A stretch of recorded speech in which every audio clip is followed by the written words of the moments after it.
now. Hey, what's up, everyone? This is FSP episode number 132. Thank you all for being here. Sorry about the late start today. I didn't get home until just a little while ago, but we got situated and we're ready to roll.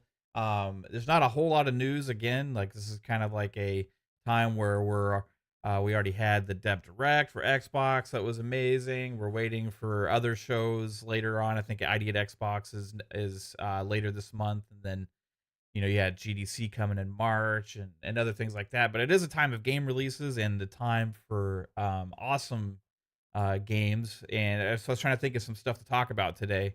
And something that's been sitting with me in the back of my mind is all these franchises and IPs that seem to be returning not just this year, but a lot of them this year, but also this generation as well. So to me, like this year, especially though, is kind of seeming like the year of resurrection for some of the franchises in gaming. So I kind of want to get into that and maybe think about what are some of the other ones we'd like to see come back, because with some of the ones that have returned, it seems like now anything is possible.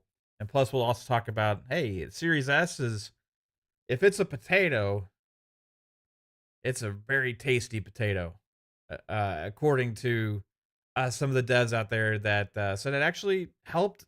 This is not the first time we've heard this, but helped with optimization on their for other platforms as well.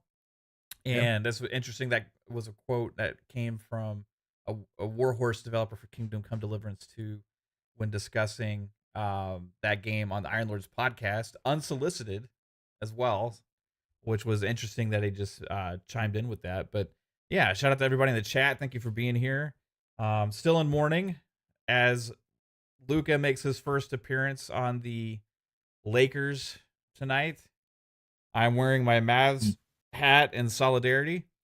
But shout out to Dirk, who's my all-time GOAT player in sports history, who decided not to attend the Mavs game tonight.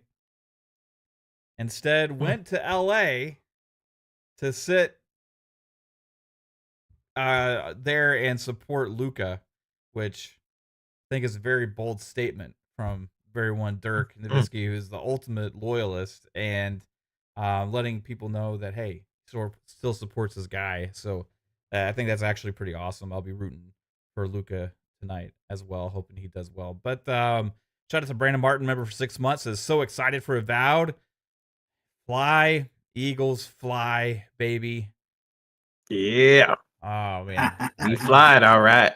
yeah, they flew. They flew. It was like a F6. They flew like a F-16. That wasn't an Eagle. That was that. I mean, they flew down their throats. I like that was a shellacking. Patrick Mahomes looked human for the most of the game. He had made a couple crazy plays, but yeah, that was. I was almost not gonna watch it because I hate the teams. Like I don't necessarily hate the Chiefs. I just hate seeing another team have a dynasty, and that's just because of my mourning of the Dallas Cowboys since the 90s. I can't stand to see it. I hated the Patriots for it. I hate the Chiefs for it now. But I have a passionate hate for the Eagles, always have. So it's like I just couldn't. I was like, who do I want to lose more? I don't know, right? We're just too good, right? It just can't help how the hatred just comes from how good they are. Yeah. I I mean, understand. I want to see the Cowboys have a dynasty again, and I want to see the Mavericks not trade away superstar franchise players that are 25 years old. That is going to be legendary generational players. I don't know, call me crazy, but anyway, it is what it is. Hey, Buzzy, congratulations on your Eagles win. Sorry, let me get the throw up out of my mouth. Eagles won the Super Bowl. Yeah. And I just realized I'm fucking wearing Eagles color hoodie. What's going It's on? fine. It's fine. We even though the Cowboys couldn't show up, division prevailed. So there's that. Yeah. I mean the Commanders now looked really good this year. The Eagles won the Super Bowl. I mean I don't know what world we're living in to see this happen when the Cowboys sucked so much, but it happened. Congrats. I hope next year they suck ass again. Um, you got it out of your system, Fuzz. You know, Oh yeah, yeah. they're good for a And I got a decade. conspiracy theory about Luca now. I've fallen down that rabbit hole of casinos and gambling families and not wanting to play franchise players their due. And Yeah, it wasn't that he wouldn't make weight or any of that. It's a money thing. yeah. Well, I mean, Yeah. I don't think they wanted to give him a super max deal. Yep. I Well, mean, they're not going to get that Super Max championship. That's for oh, and like to insult to injury, AD Anthony Davis in his first game of the Mavericks, well, he was looking incredible. I was like, okay, like wow, Oh, okay. this was actually surprising how fired up he was, like how great. I mean, we broke the franchise record for blocks in his first game. Mm-hmm. But it's funny because they were so concerned about Luca and his health and his injuries and being out of shape and stuff, and Anthony Davis also has a track record of being hurt all the time. And what happens in Anthony Davis's first game on the Mavericks? A non-contact adductor injury that's going to put him out about a month. About a Hmm. month in his first game.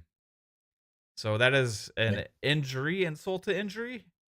Yeah, For Mavs yeah. fans, we'll see how it goes. Anyway, well, 3-bit. Just say, Go ahead. say your prayers for Vegas. That's all I'm gonna say. No, they ain't moving to Vegas. They did come out and make a statement saying that they have no plans on that, but I it is a Vegas family, so hey, Nice, nice. sun's out, Hey, guns out. What's up, 3-bit? what's up, y'all? Yeah, I was like working out, and I was like, I don't feel like changing, so here I am. Um, Eagles, let's go. Right before the game, I was like, because listen, I don't follow football as much as I used to. Right, I'll be honest, but I was like, I always pick the Eagles in Madden, and that's why I like them. Also, because I basically grew up like I was born in New York, but I was raised in Pennsylvania. So, I have a little bit of an obligation there. When did you move to Um, Georgia? I moved to Georgia when I was like 11. Okay, So I've been here for a bit now. it But does I make can't root sense. for Georgia teams because we always lose. So, Well, I mean, the Falcons were in the Super Bowl like 4 years ago, something like that, 4 or 5 years ago. well, I must have missed that one. But because every time I watched them, they lost, and I was just Yeah. like, really? Well, they were actually blew the biggest lead in Super Bowl history to lose the Super Bowl. Makes sense. Yeah, it That's was like that's a 28 thing with points or most. something like that in the second half to the That makes Bucks. sense. Yeah. Most Georgia teams, besides the Braves, is like the only team we have that's like pretty good, maybe consistently. I don't even follow baseball, but it just seems that way. And every other team, it's like they do this thing where they play really good in the first few quarters. Just pick a sport besides baseball. Pick a sport. They do good in the first few quarters, and then for some reason, the last few quarters they just lose really badly. I don't know what it is. Just across the board. Must be the Atlanta air or something. I don't know. But either way, Eagles, I'm glad they won. They kicked butt. It looked like the Chiefs weren't gonna even get a score for a while.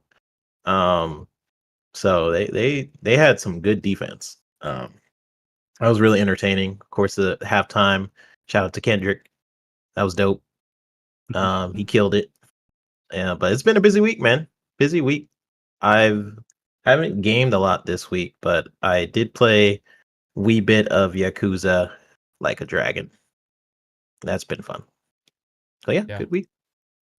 Awesome, man. Yeah, the Yakuza franchise is great. Correction, that game took place like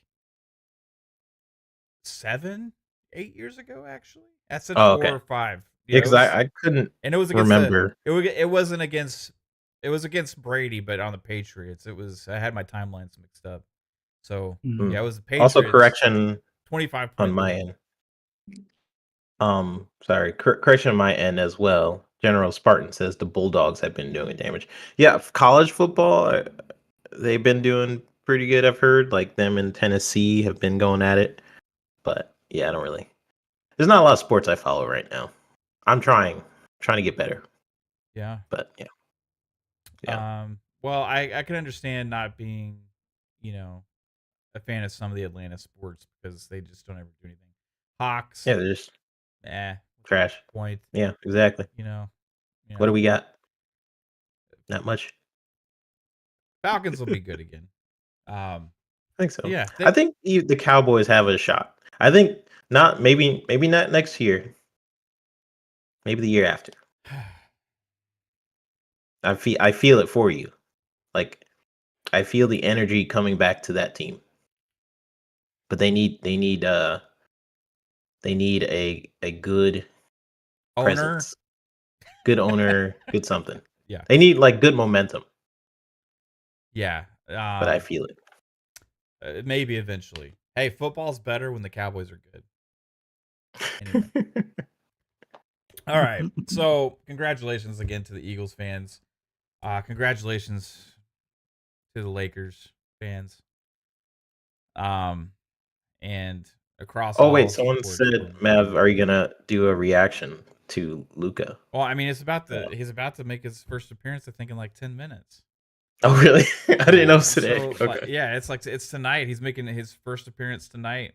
Everybody, even LeBron was wearing a 77 shirt pregame. Dang. Yeah, dude, like I'm seeing all this stuff. It hurts. Anyway, we do have video games to talk about as well. What you've been playing Yakuza games? You said 3-bit, like a dragon and stuff? Yeah. I've finally been originally was gonna play Yakuza in kind of the row it's supposed to be released, but each Yakuza game is a different story. Like I beat Kiwami, then I was playing Kiwami 2. I'm almost done with Kiwami 2. Then I just seen a ad or something of Like a Dragon. I knew I bought all the Yakuza games at one point, and yeah, um, I just jumped in, and then it's really good. It's funny. It's the gameplay is a lot different though. Like the turn-based combat, I'm getting used to. Like, when you first start out, there's not a lot of reason to like block. Like you could just wreck enemies early on, but as you're going along the game, the enemies get a little bit harder. So that's when you need to be a little bit more strategic. And they start implementing different systems like you can you can auto do it and have the game kind of fight for you, but you can still like block like there's like this time block, so you're looking at someone's animation and then you press like the B button to block on time. So it's like real time but also um the time-based combat as well. It's really fun. The story of course in Yakuza fashion is just absolutely ridiculous sometimes. Like the sort of side quests you end up going on because the main character becomes homeless. So you just go through different side quests where you're doing karaoke with people. You're helping out a kid find his like lottery ticket, and just absolutely ridiculous like side missions. But I recommend. I'm trying to see if no one has ever played a Yakuza game and you don't like time-based combat, I wouldn't start with this one. But if you kind of are open to it, then this is an awesome game. Yeah. I'm kind of open to time-based combat, and because the story, there's a lot of story in Japanese games, so you can like kind of sit back and just watch. The Yakuza Um, stories are great. yeah, they're great. They're funny, well acted, well voice acted. So are yeah, you good gonna stuff. play? So if you beat Like a Dragon, then you also have to end up playing Like a Dragon Infinite Wealth, which came out last Oh year. right? Dude, I thought this was the recent one, but yeah, you're No, right. no, that's Oh if yeah, you're playing just like a Yakuza Like a Dragon, that one came out earlier this generation. right. Since Yeah. then we've had the ancient Japan one. Which one was it? Do you remember what that one was called, Fuzz? Oh, Ishin, no, right? yeah. Yeah. Like a Oh Dragon yeah. Ishin, right? Then we had Hmm. last year, Like a Dragon Infinite Wealth came out, which looks awesome, and he has like this farming, like Animal Crossing kind of side thing to Oh it. yeah, is that one out? Yeah, it came out last year. Yeah, and it got Oh yeah. rave reviews. Everybody loved it. I haven't had a chance to dive into that yet. And then Dang. this year, actually, in 11 days, 3-bit, you Mhm. have Like a Dragon Pirate Yakuza in Hawaii, which looks like Dang. Black Flag but Yakuza, This is Like a why Dragon. this year is a problem. Because as soon as I decided like I'm gonna start playing Yakuza games, now I'm like right back into the Yakuza universe, knowing that Avowed is around the corner, knowing that South of Midnight is around the corner. Like it's just a bad time for me. Yeah, it's Uh, funny like that you're playing the more recent one, but that one's like probably 4 or 5 years old, 4 years old, yeah, I maybe. thought it was, but I completely forgot Infinite Wealth and the other ones. Shoot, well, that's a problem. Be Nice says haven't played Yakuza games. I did play. I think he says Shemu, but I think he means Shenmue. Is it similar to that? Wait, is Shemu is that store that store that sells really cheap clothes? Shemu, or is that Timu? That's No, Timu. that's Timu. That's Timu. Oh, okay. No, Timu. Shenmue was an old school game that came out back in the Dreamcast era, Yeah, and I know. I love Shenmue. yeah, you go around and like drive a forklift and do jobs and It's shit, and the story I would say based it's and stuff. similar because it has Shenmue. The fun in Shenmue for me was arm wrestling and just doing the dumb like fork lift missions and trying to get money and stuff like that. Yakuza has a lot of those side mission stuff where you can just not play the main mission for a while. You could just go off and gamble or sing karaoke, and you're like, wait, I forgot what the main mission was. Like, it's one of those games. So Um, you could do like yeah. karaoke and stuff in the Yakuza games and stuff like that. But Hmm. I would say the more traditional Yakuza games are just are more just story and action based, kind of like Yep. brawler style, right? And then there's the spin-off kind of franchise of newer games that also take the heart of what that is, but then turned it into more of a turn-based RPG, Yeah. right?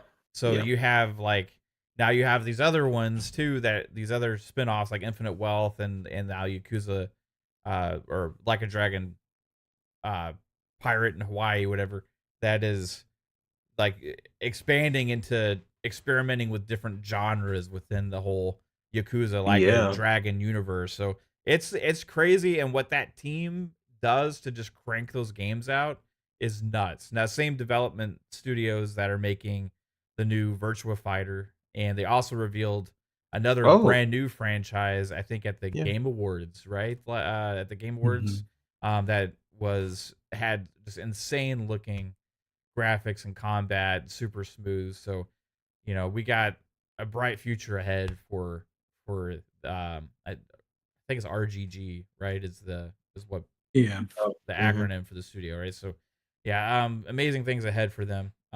Hey, Fuzz, what you been playing, man? Uh, TXR for a bit. Still playing Forza Horizon 5. Uh, Trying to figure out what cars I'm missing. So I got like a handful of cars that are not part of the car packs and things like that that I need to collect.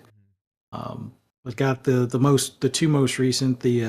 Got the new Challenger. Got the new, well, not the new, but like the SVT Cobra. I think it's like a '95 model or something like that.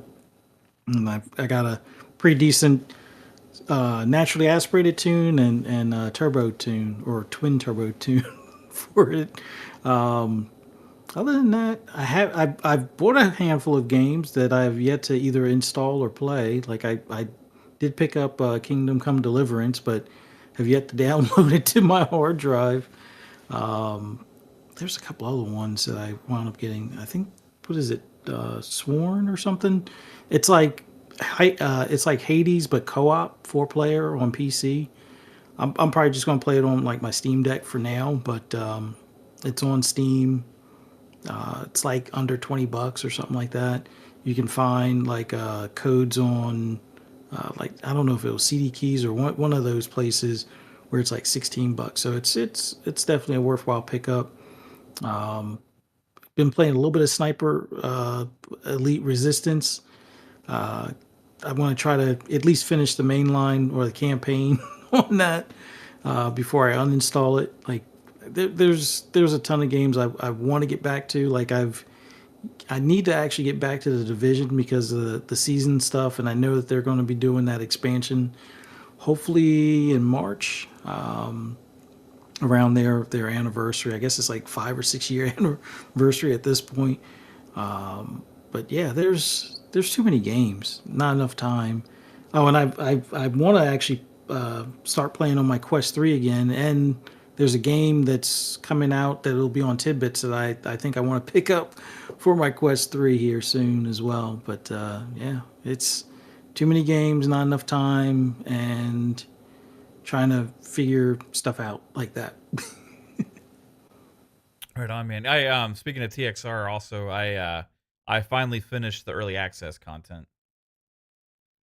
So I got to this wall now where I can. I mean, I can obviously still play the game, and run around and challenge the same racers and stuff. But I did doing that and beating the kind of the boss of the early access. I unlocked a bunch of new cars to be able to get and stuff and new upgrades. So yeah, like the game it feels like so fast. Like when you get some stuff, because I put a level 6 engine upgrade fuzz, Mhm. and it's like, oh, and I put it on a RX-7, like a 90s. I think it's a 97 RX-7.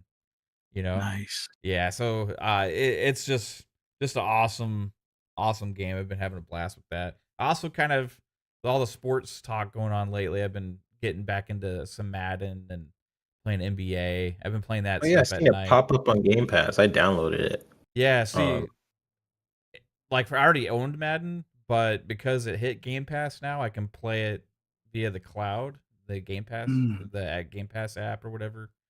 So I've been doing that at night. I was playing last night and stuff. And like it's a good time if you have stayed away to hop in, especially if you play like Ultimate Team because you can get like a lot of really good players like pretty easily now. So I've been kind of doing that. yeah, I haven't played NBA and stuff. Madden in a long time. I don't even know when the last one. Maybe like Yeah. '06 or 7 was the last time I played Madden. And I watched there's a Madden documentary that made me interested in maybe jumping in, but Did you it wasn't on notice sale. did you notice anything during that Madden documentary? What specifically? The Dirt uh told me about this like when we were on it when I can't remember. I was in his chat. Yeah, I was in his chat Mhm. and I was just watching his show and he was like, "Yo, Mav, I was watching the Madden documentary and you're in Oh, it." yeah, you're in I it. was like, "What?" Forgot about I that. was like, "What are Yeah. you talking about?" Right? So, but yeah, they put a tweet of mine in the middle of the Madden documentary on Amazon Yeah, Prime. I forgot about that. Yeah, it's fucking hilarious. Yeah, I had no Yeah, I idea. think I pointed it out to the wifey. I'm like, what's Madden?" Yeah, it's Yeah, I just forgot about that. interesting. Yeah, the fake profile picture, my tag, and then a I guess they truncated want version you of to what I sue said. them, or they didn't want Yeah, you to yeah, yeah. sue them. Yeah. Yeah, it's weird that they use my handle though. Like they could just make up if they're gonna make up everything else. Why keep the same handle? Yeah, I don't know. Maybe they wanted if someone looked up your tweet and they're like, "Oh, this was a real tweet. Maybe you just changed his profile picture or something." Right. Yeah, They're like, "They're getting fake tweets. These aren't real They're probably like yeah. avoiding. But even that, they only took a portion of the tweet. I mean, they took a portion of the tweet and changed my profile picture, used my handle. So I What did guess you say? maybe it was something about connection issues, like when Oh, yeah, oh like yeah. the servers were acting weird this year at launch and stuff. Like it would do this thing to where I just couldn't connect for like a day to the servers. Mm. Yeah. And so I was like, hey, I love the game, but you gotta fix these issues or something like that. Like I said, it's something like Yeah. it's 2025 or something. We can't have, Probably helps that your comment wasn't like completely toxic yeah, like like, most of Twitter. yeah, fuck you, EA, you've done me wrong. Yeah. You know, Yeah. man, it was crazy the last couple days, or going into Saturday night, going into Sunday with the PSN stuff. Hmm. Oh, yep. Yeah, it We've been was into like that. the world is on fire, because PlayStation Network is down.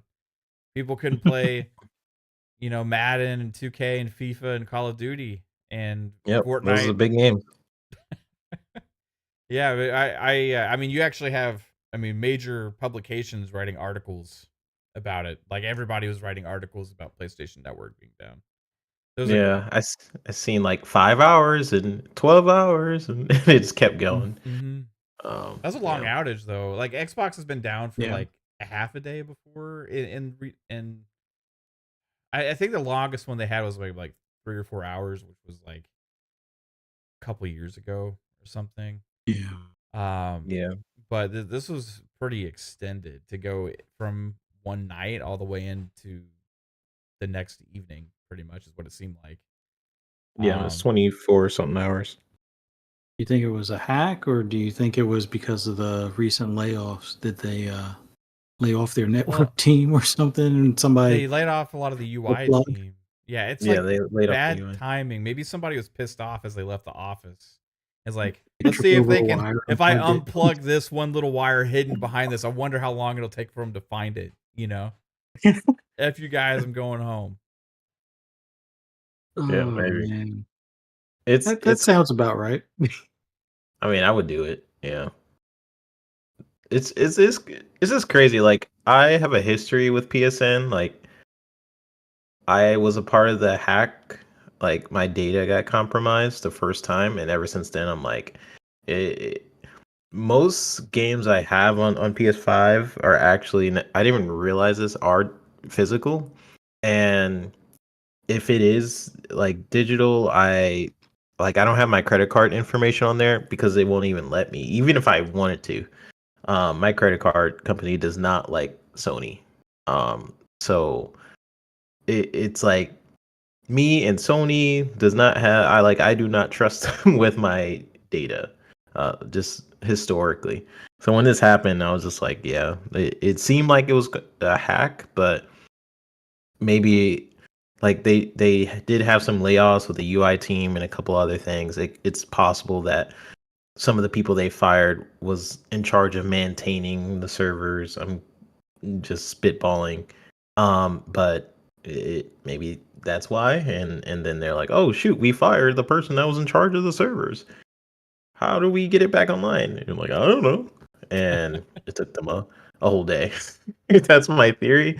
But because the fact that it took them so long to come out with a statement too, like it wasn't, Yeah, they didn't come out with a statement till the very next day. Like you would think that when Xbox does a outage server, they're like, oh, we're working on, X, Y, and Z in this area, and we're trying to improve performance, or they'll give somewhat of a reason, especially if it's down for longer than like an hour, let alone not 24 hours before you give a statement, right?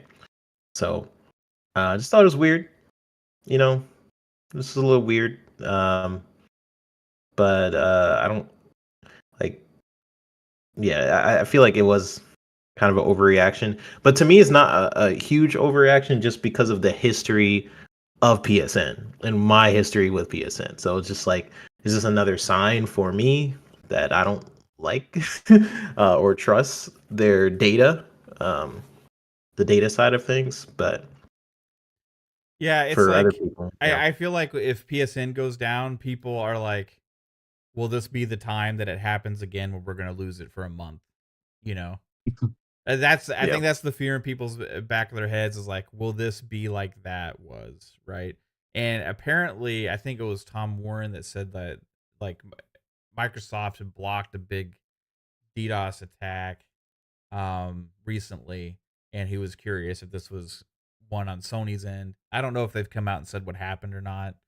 But it it shows a little bit of a difference in the level of security at the companies and stuff. Now, I mean, granted, Microsoft's going to have some of the strongest security period, out of any company, especially with their deals with the government and stuff like that. So it's I would imagine it's if there is something on that end, it's definitely a lot harder to deal with crack into Microsoft as opposed to Sony, as we've seen in the Yeah. past. But yeah, it's always like, ooh, is this the time again? Is this the time again? What's Yeah, going on? it's this that how long was it down last time? Like days, like 21 It's like 20 something days. days. Yeah, 20 something.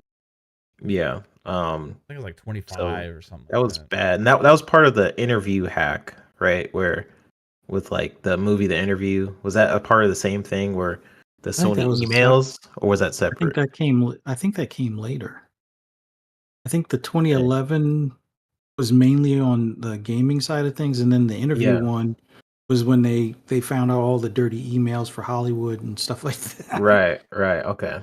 See, they just like, bro, they just get hacked too many times. It's not even a crazy thought that was this a hack? Was this not? I mean, Like even the Insomnia hack, yeah, the Insomniac leaks was one of the biggest leaks in gaming history too. Like, it happened Yeah. to Rockstar with Take Two as well, right? But the Yeah. Insomniac thing was huge.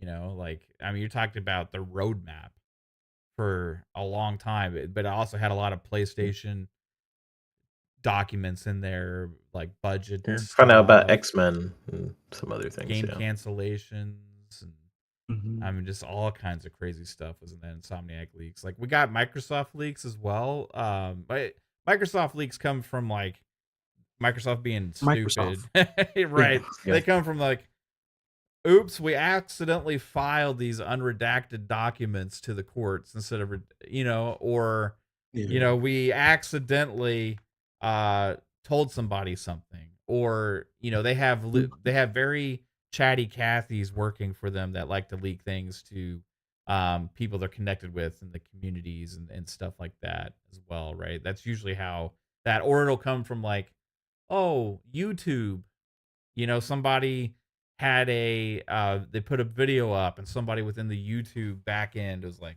oh, we got these secret videos that aren't made public yet, and now we can like Oh, leak yeah. some information there, right? So there's a lot of things that happen that way, but generally it's not come from the other ways that have happened to a lot of companies Usually in your data gaming. isn't like compromised or is not down for like almost a month. It's Yeah. not to that extent. Yeah, but I don't It's know why you. PSN was down. It's could have been some random thing, like we said, like some error, some crash of some On systems or Flare. something, or it could have been an attack. Who knows? I wonder. I bet Yeah. we'll find out eventually, but we'll see. It was a longer than usual outage. It did bring back the, like, as Shane G says in the chat, like, the whole physical conversation and all that kind of stuff. I think. Oh yeah, I mean, I buy most of my games digitally, like I just said, but on PS5, since I don't buy many games on PS5, I just happen to have physical. Yeah. Um, yeah, And the like physical argument isn't 90%. going to really work. No. Like most of these physical Yeah, games now are just like a license key. Like at work during PS4 up until about midway, these discs don't even have the full game on it most of the time, and because of updates, and unless you have a connection to their network for the updates, you're not going to be able to play it either. Yeah. So GameStop did have a funny Yeah. tweet. They were like, "I bet you wish you had physical now, don't you?" Or some shit like that, yeah. right? Which Oh yeah, I've seen that. we know that what's going on at GameStop now. They're just closing stores left and right now. At least around Yeah. me, they are, yeah, and I kind of consolidating to get rid of the bloat supposedly. But yeah, it's the digital age is here. The best we should ask for, and the most we should ask for, is these companies to keep having more reliable servers, having better security, Digital rights digital is rights for something. our Yep. games, not not about like, hey, we need to bring physical disc back because that has its own limitations as well, right? But to better protect us and secure us for the future of digital, right? Because that's what it is. That's where we're going. That's where it is. I mean, we're not going there. It's there. Like Yeah. once Best Buy said, "Hey, we're not selling physical media anymore," right? Once the retailers get rid of all this stuff and clear shelves and start selling just the little digital like code cards mainly instead of games or um it's just the way it is. I mean, consoles both consoles have versions without a disk drive. Even the highly touted PS5 Pro with all of its advancements, you have to get a disk drive separately for that as well. PCs haven't had disk drives in forever, you know. Yeah, So, mostly digital. like Nintendo will stay physical, but I think a lot of people still buy their games digitally for Nintendo devices also. I bet the Yeah. the usage for physical is the highest on Nintendo, right? Second would be PlayStation, and then third, Xbox. Been gamers have been going primarily digital for a long time. I think partly because Xbox Live Arcade, they were the first to really start that, right? To where hey, you're having games to look forward to that you can download only. They started that in the 360 era, right? And then people get used to it. Um, but then Game Pass also changed a lot for a lot of us. When we get Game Pass, you're just used to installing things and stuff like that as well. So yeah, there's holdouts that still like to buy physical, man, but I don't want to fuck with a disc tray. Yeah, dude, I don't even get it. Like, it started becoming work for me to get up and change a disc. Like, I'm just at the stage now where I can just sit back and change the game. Uh, just getting up, putting a disc in. It's a lot of work. It's not really a lot of work, but it's like just the convenience of digital is very awesome. I like how convenient digital is as opposed to physical.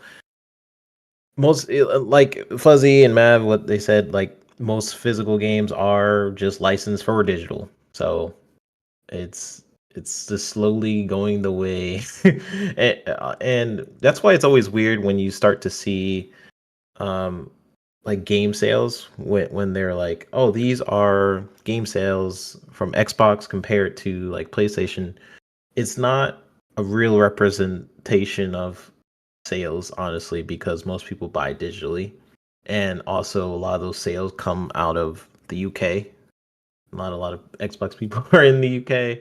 There's a lot of metrics there, but I think in the future, especially if we're going handheld, um, it's you know I don't know how long GameStop is going to last, but it is good that they started changing their business model a little bit to not just be about games, but they have like cool toys and stuff in there. They've started doing other stuff to try and get people back in GameStops.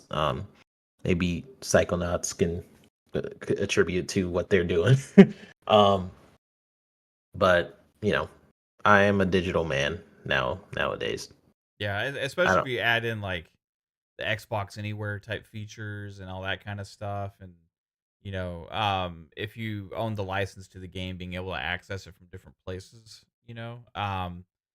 those are Game advantages sharing. that I wish I wish people would, instead of asking for things to go back to old times, would ask for things to push forward more in that regard, because then maybe we get more companies supporting those things organically, and not be as reliant on publishing deals. It should start to be an expectation that customers have. Like we have that expectation for movies and music, right? If you were to buy a song, which I mean nobody does anymore, we just rely on like Spotify and shit like that, right? But if you're to buy like a song, or if you're to buy a movie, man, it would suck ass if you could only play it on a specific kind of device. You know what I mean? We Yeah. we, we expect we expect that stuff to be playable on any TV or any listening device that we have. If you buy an Android phone versus a Apple phone, that sucks if you're locked into listening only in there. That's why the iTunes store sucks, right? Because like for a while you could only access that stuff via iTunes, but now if you go to your PC, you could transfer music and all that kind of stuff, right? Like to wherever you want, even if you buy that way.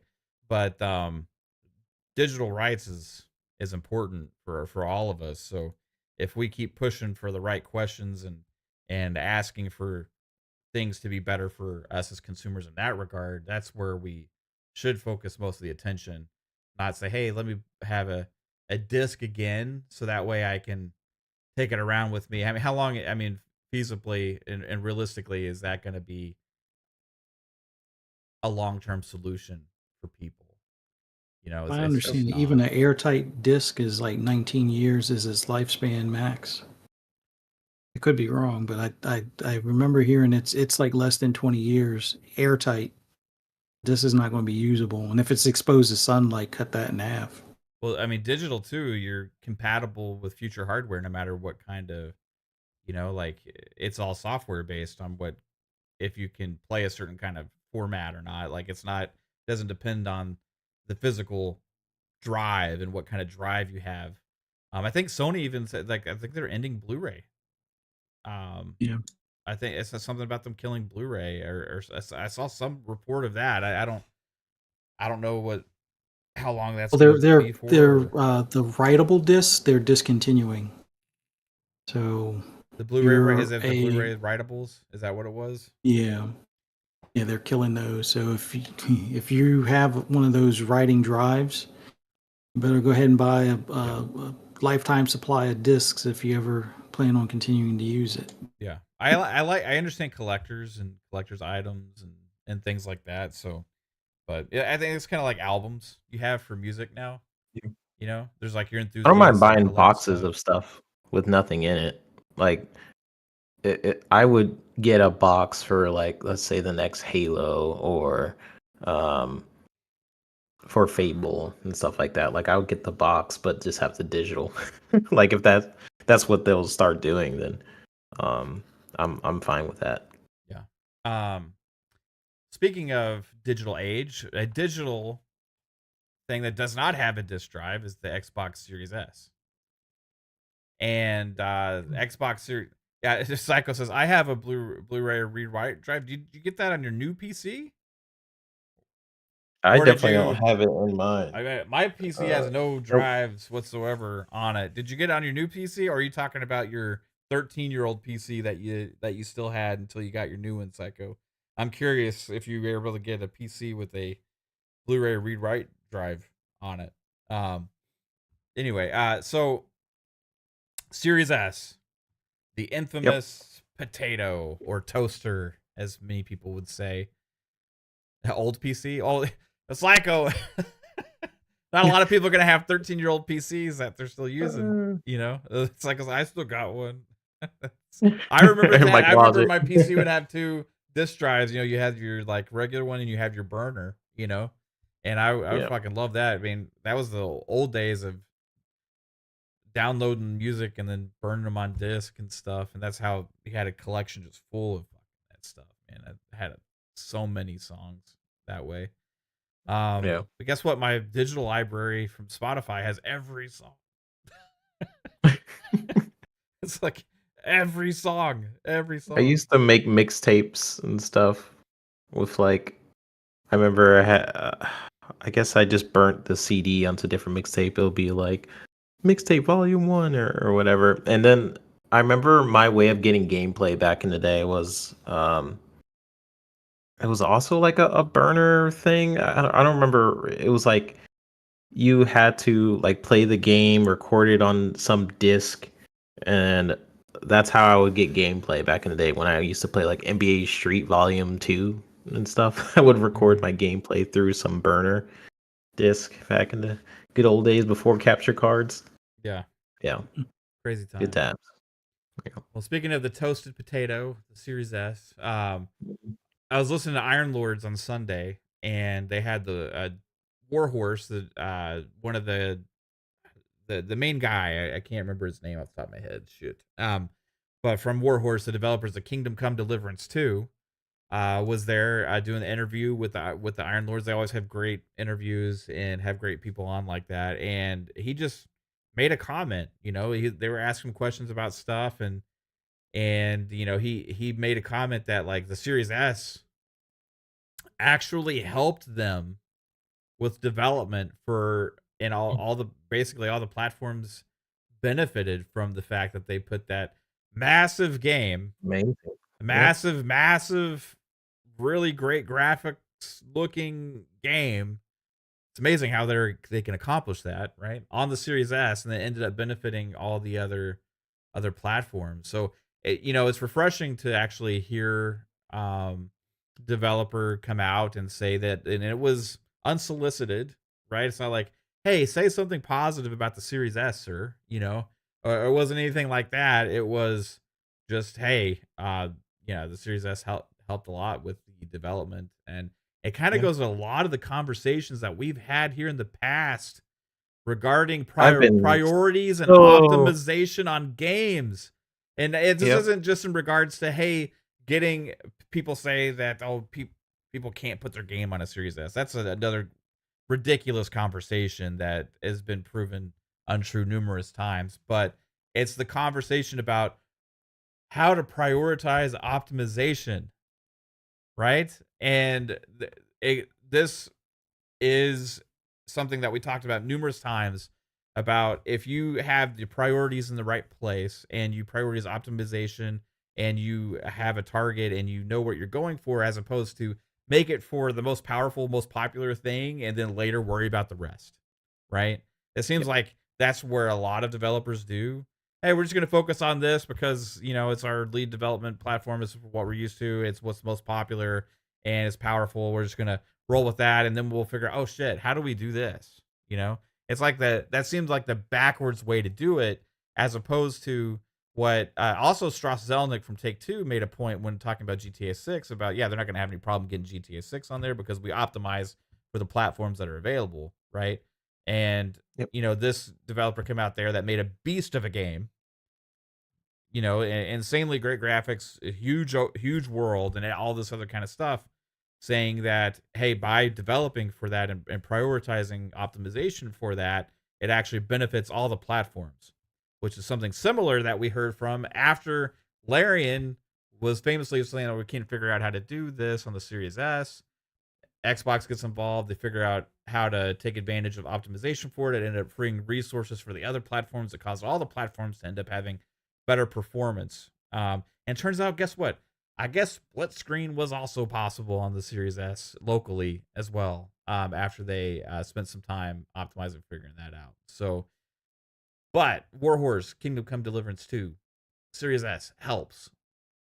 It's amazing, Yep. right? It's almost like I've games are been like scalable.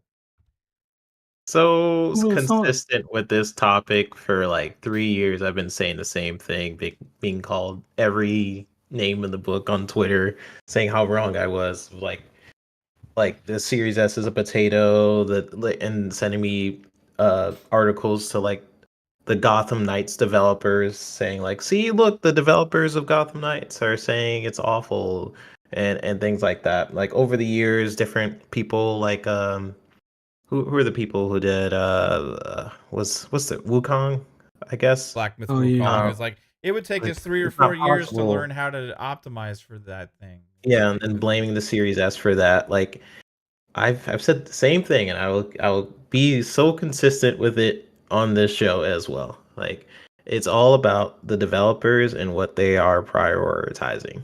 And usually in the industry, the PlayStation is what they prioritize.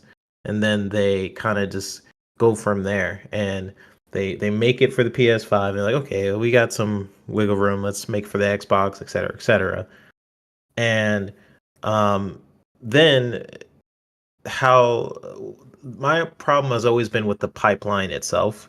Like you are making the game, you're putting all these features in it, and you're not really optimizing it properly. Like you're using the modern day things to optimize the game for you. Like you make the game, you're like, oh, we could just downscale it, use DLSS or have this optimize the game, and then bada bing, bada boom. And then when the game comes out, you get a game like Jedi Survivor, where it was such an unoptimized mess, and people blame the Unreal Engine and stuff. But is that part of it? Maybe it does have some memory leaks and stuff, but it's usually just down to the developers needing time to optimize for the system, because when you are releasing a game, you're releasing it on a variety of specs already.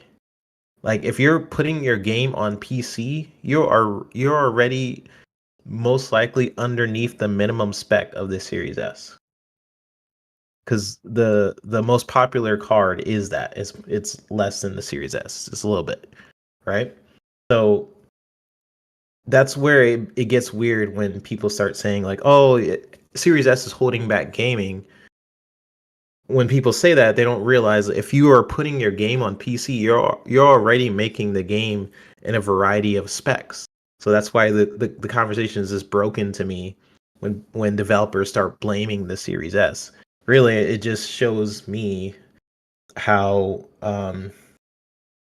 how you don't really care about the pipeline development of your own game at that point, because we've seen how the Series S can perform on certain games.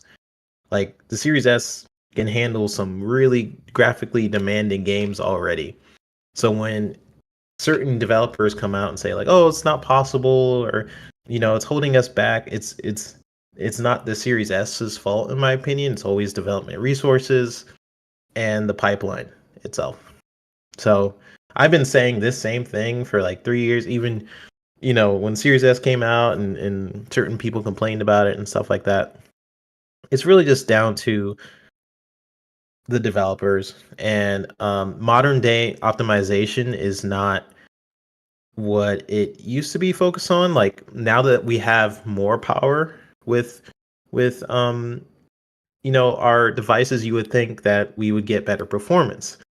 But because we have more power, they are like, cool, we don't have to optimize. And so it's doing the opposite. We're getting like worse performance. That's why games from the previous generation, like Xbox One, those games perform really good on the Series X and stuff like that, because they were optimized for a lower spec machine. But now we're getting it so we get more power, we're getting worse performance. So it's really just modern day game development needing to just go ahead and focus on optimization a little bit.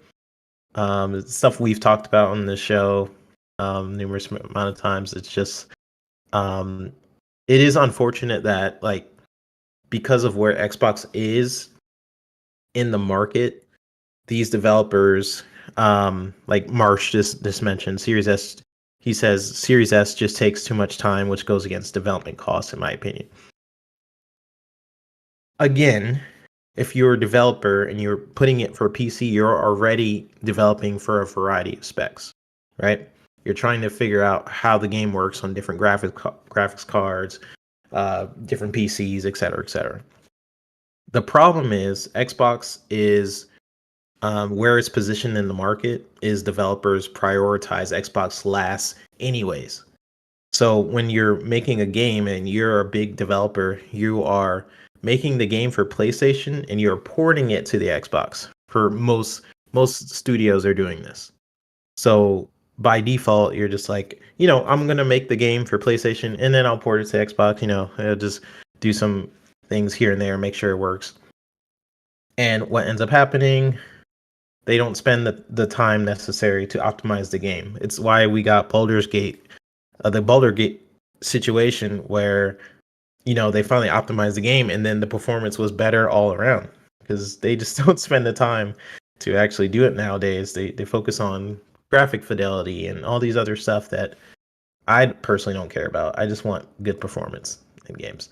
But that is my rant.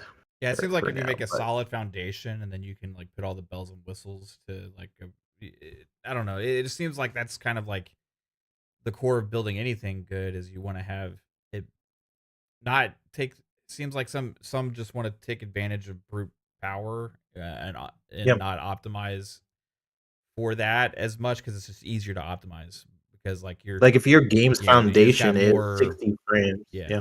you got more it's like difference between like a V6 and a V8 or in an 8 cylinder, right? Like if you're talking about I'll go to fuzzy here, right? Like hey, you know, 8 cylinder might take a lot more gas, you know, Mhm. and might have more horsepower under the hood. But I remember the days in the 90s when seeing a lot of those muscle cars get smoked by Hondas, you know, that Yeah. are like a Prelude or whatever, you know, back in the day that had a smaller engine that was better optimized, if you could say, you know what I mean? And it's kind of like, Smaller, lighter, higher compression, yeah, turboed. it's like, okay, like, oh, we love the horsepower, right?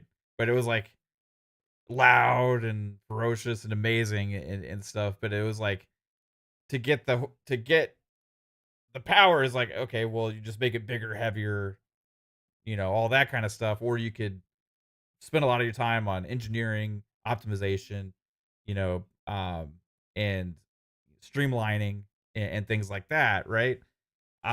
So just in general, like a core philosophy for building anything, you know, to make something that is well made and well built, you know, you could have focus on optimization be a core element to your development pipeline, not worry about it last. Right now, we Mhm. understand that optimization usually comes, you know, tweaking, balancing, and all that other kind of stuff. But if you just worry about it point blank, period, last, it always seemed like kind of the opposite way you should approach these things because it's ran numerous developers that have taken that approach in building super ambitious games into problems. Look at the launch of Cyberpunk 2077 on this this generation, right? Hey, we built this really for these like 3090 cards, right? Is what we're showcasing and building everything for. But oh shit, we have to get this stuff working on an Xbox One VCR. How are we gonna do that? We ain't ever gonna show anybody that shit because it you know it's rough, you know. Um, and then numerous times this generation where it's coming to play later after the fact, right? Yep. And a lot of it, what I've said, like with 3-bit saying, is priorities. It's priorities of where you put your resources and time. And if you just develop purely for PlayStation and then just worry about porting to Xbox later, well, the Series S isn't a thing on PlayStation, so you know, you could look at it like, oh shit, you know, we have to optimize for this other thing that's lesser spec on a console than the PlayStation. So that's come up numerous times. But if you take the approach of focusing on that development, you're actually going to get better. The according to this is according to somebody that was in head of development on one of the biggest games this year so far in Kingdom Come Deliverance 2, which is also a tech powerhouse, huge graphically amazing open world game, right? Developing for that and focusing on the development of it and prioritizing optimization helped everything else. So that's the other approach. Anyway, what do you got to say about it, Fuzz? No, I was going to say, just when it comes to the Series S, we've all kind of knew that it was really up to the developers to put it through its paces, and it seems like they're focused on like the old methods of porting games or developing games for their systems. Like, to my understanding, the PS5 wasn't much different in the development approach to the PS4. So for those developers, whatever they were doing before that worked on the PS4, they can continue to do for the PS5. With Xbox, it was a little bit different. They went from that UMP to like a more unified setup or something. And to my understanding, it was always either develop it, at the spec for the X and then dial it back, or start the development for the S and then you can, dial it up and add, more bells and whistles. So it's for the X spec or something along those lines. But it just feels like if Xbox were to send engineers to these developers, they would probably have a better go at as far as some of the ports for the Series S, but it shouldn't be up to Xbox to use their engineers that created the hardware to show the developers on how to develop. Like, if anything, I'm hoping with this handheld and the next console that they make, that they, you know, try to get more feedback from the developers, although some of them are going to, you know, say things, oh, like, yeah, we need 32 gigs in it. Like, I think the guys over at Remedy were saying that before. It's like, yeah, there's no way we can get games to work on the S because there's not enough memory, period. We were expecting somewhere between 24 and 32 gigs of memory, but it's like, I mean, that's great for PCs, and not everybody's PC is rocking 24 or better gigs. Most of them out there, at least the store-bought ones or like the, you know, pre-made, most of those are going to be 16, and then you'll have quite a few people do the upgrade to 32 and stuff. But yeah, the Series S, if it means that the devs actually learning how to develop for it helps the other platforms, then there shouldn't be any complaints. And much like what Rebud said, if you're developing for PC, that's going to be your lower spec. If you're developing for PS4 or Xbox One, that's going to be your lower spec. And there's quite a few games that still are being produced for the PS4 and Xbox One. Half the, well, at least according to some numbers, I think half the PlayStation player base is still on PS4. So you have that to contend with. And then with a lot of these games having a PC variant, although sometimes not at launch, Rockstar, I hate you. You know, they're going to have to figure out something as far as when it comes time to do it for PC, for, you know, 1080 or the 10 series cards, 20 series cards. My 30 series card is starting to show its age, although the 50 series cards aren't hitting the shelves quite as they should, but we'll see how that plays out later this year. But and then with the what do you call it? AMD coming out with a new chipset. I guess their 90 series cards or 9070s are going to be the next ones. Oh, yeah. With those, you know, possibly coming sometime in March or whatever. You know, that's more stuff that the devs have to accommodate for, and more drivers have to be updated, and more test builds have to be worked out, and all that stuff. But yeah, the Series S, I always thought of it as a better bang for buck. Basically, if you were to look at, even though they're all system on chip, the Series X is more like a PC with a separate video card, although it's all in one. And the way you would look at the Series S, it's more of like the video card on the CPU kind of deal, where it is a true APU, like what you see in a lot of laptops. Not the high-end gaming laptops, but at least the mid-range and below kind of deal. So I don't know why they have such a hard time, you know, speccing for it. I think it's the memory aspect, but even that shouldn't be that much of a problem considering how the pipeline or the cache is set for it. So that way you have a lot more throughput. But it is what it is. Yeah, I think ultimately also, like with talking about how Xbox might be in a better position for the handhelds, you know, with the Series S is a very strong case that in the end, you know, having a spec that is going to allow for numerous other possibilities is a good thing. It's only been an issue really a couple times. You know, Baldur's Gate 3 and then Black Myth Wukong. And we don't really know if Black Myth Wukong is actually an issue. It's just comments made after the fact, but then also there was numerous reports about some behind closed door deal with the developers and PlayStation, and that even came from IGN. Okay. Yeah. So, like, they're usually not ones to try and throw any negativity towards PlayStation. So, I would say that Baldur's Gate 3 was a little bit of an extreme situation too, because of the type of game that is, with doing a local co-op mode that we already know is kind of an issue with lots of games when you have untethered co-op in these massive worlds. It was an issue for Halo Infinite, is an issue for Gotham Knights, right? Is an issue for other games where you have to have a tether right? Because if not, then you end up not being able to do higher frame rates and stuff like that. And I think in Gotham Knights, it's why they ended up doing 30 potentially at launch. Now, it wasn't an issue for Suicide Squad. Nope. So don't know how they pulled that off. Maybe just the talent. And again, So Suicide that's Squad what was I'm a saying. much more Better devs. optimized game than Gotham Knights was, right? Yep. So it just, I think it comes down to, like Fuzzy said, it comes down to the devs and taking advantage and knowing how to use the tools to the best of their abilities, right?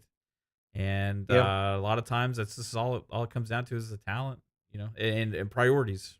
So And we'll see I more do think come out in it's the future for sure. lastly, I do think like Mavi hit on a point. Like I think it's interesting how it's also setting them up for success in terms of like their plan to try and just make the Xbox play anywhere, like play on your PC, play on X, Y, and Z.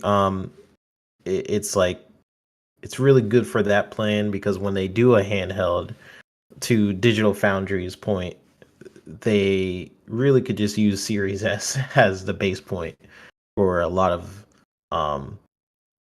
a lot of the experience. If however they end up doing the next console, they have a variety of ways they can do it because of how they are expanding their ecosystem to not just be one console, not just be the Series X, but having Series X and Series S, and then building up their PC, and then they're trying to build the store as well. So by them going to this sort of bigger ecosystem, it's actually helping them in a lot of ways for the future as well.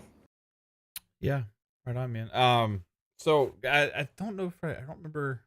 My memory sucks ass, but Adidas 20 member for 4 months said salute earlier. Salute to you, Adidas.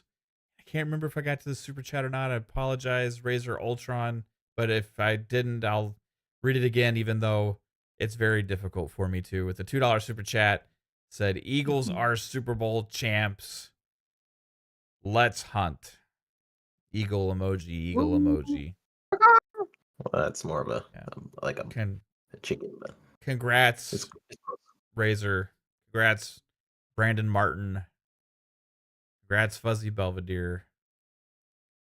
Congrats. Oh God, who else is the Eagles fans in our chat?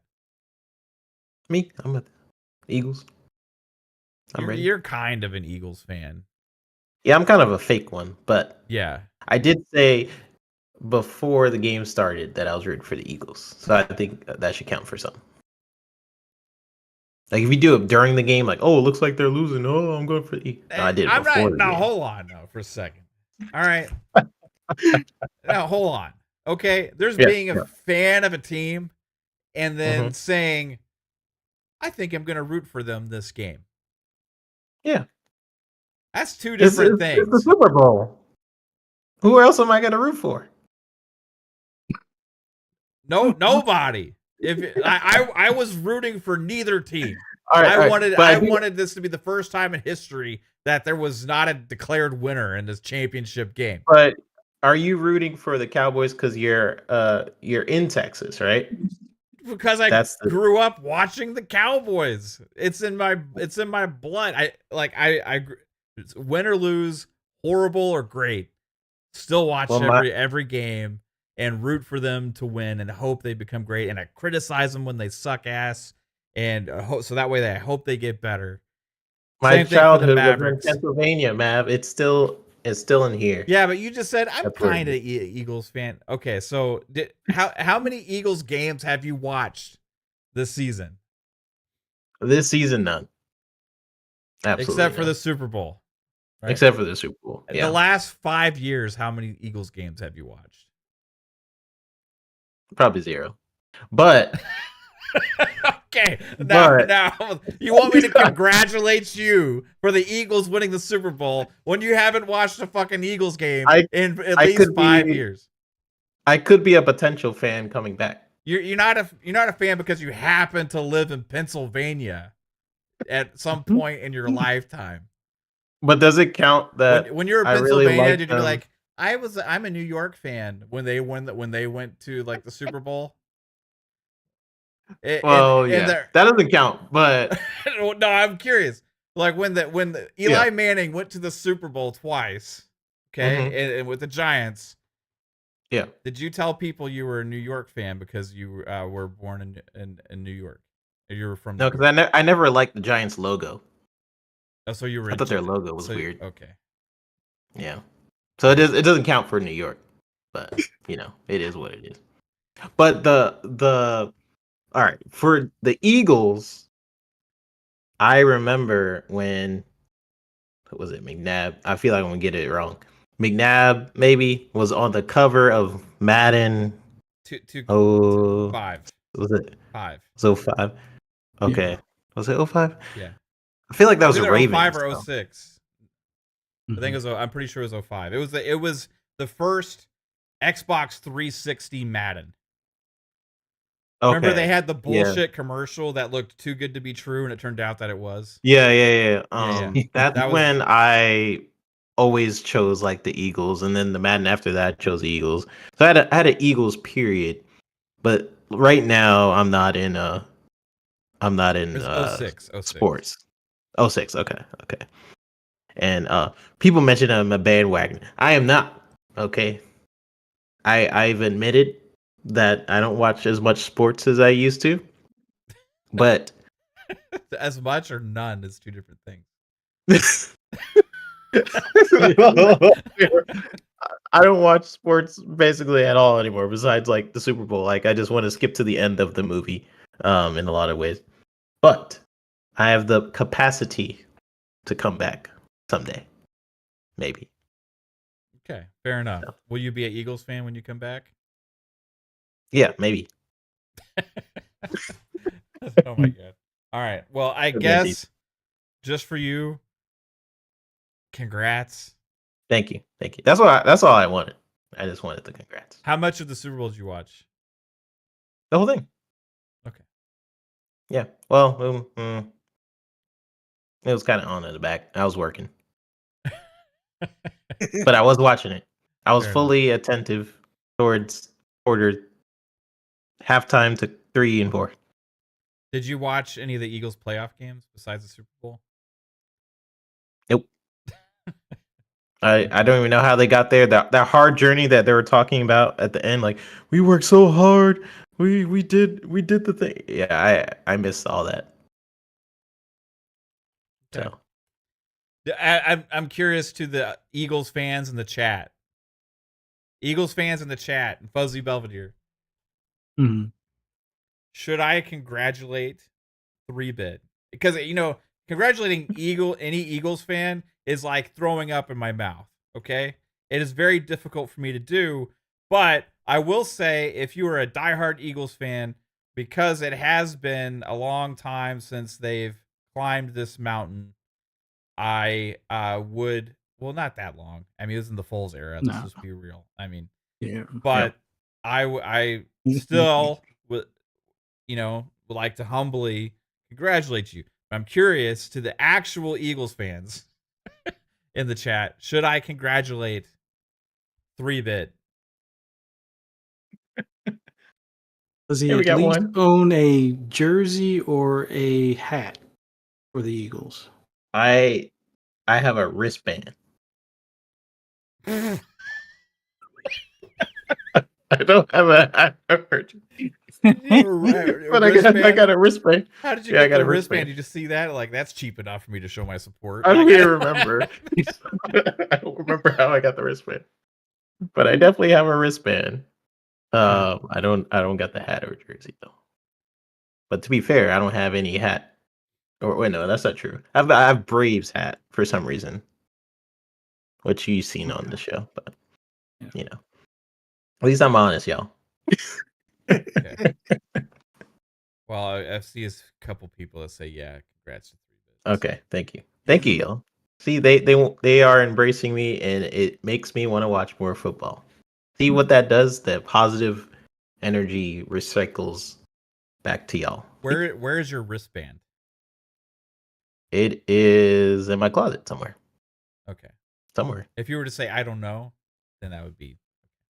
Oh, then that would be. I haven't seen it in 10 years, but I think I have it. You know. It's like Psycho's Blu-ray disc for the PCs. Right. This is proof. This is proof that I was an Eagles fan, at least somewhat, at some point. Yeah. Okay. Yeah. Fair enough. I have a green shirt, close. Oh man. I'm just gonna throw this image up on the screen. Oh my god. That's like is this AI? No, they gave everybody a fucking Lucas shirt. Oh, I gotta watch this. Wow. Oh god. Mm. I mean, when they said they gave everybody, I thought they meant like walking in. I didn't expect the arena to look like Lucas Stadium. Oh god, man. Oh, and he's like off to a hot start already. Alvin put a $5 Oh, chat. God. I'm in like sports hell this past week, I think. Alvin with a $5 super chat says 3-bit without looking it up. Who was the quarterback for the Eagles win in 2017? Mandatory to know to be a fan. Okay, Alvin. I think in order to be a fan, he should say which quarterbacks were quarterbacking the team in 2017. I have no idea. Mm. I have no clue. Okay, well they started. Now am I an Eagles fan? Hell no. Hell no. I hate them. It started with Carson Wentz got hurt. Nick Foles took him to the Super Bowl. Backup quarterback. Yeah. Third string, actually, I think, to start Wentz. the season, and they ended up putting him as the starter, going over who the second quarterback even. Yeah. Wentz wound up injuring his knee or ankle or something. I think it was his knee because he had that what do you call him, surgery? Yeah.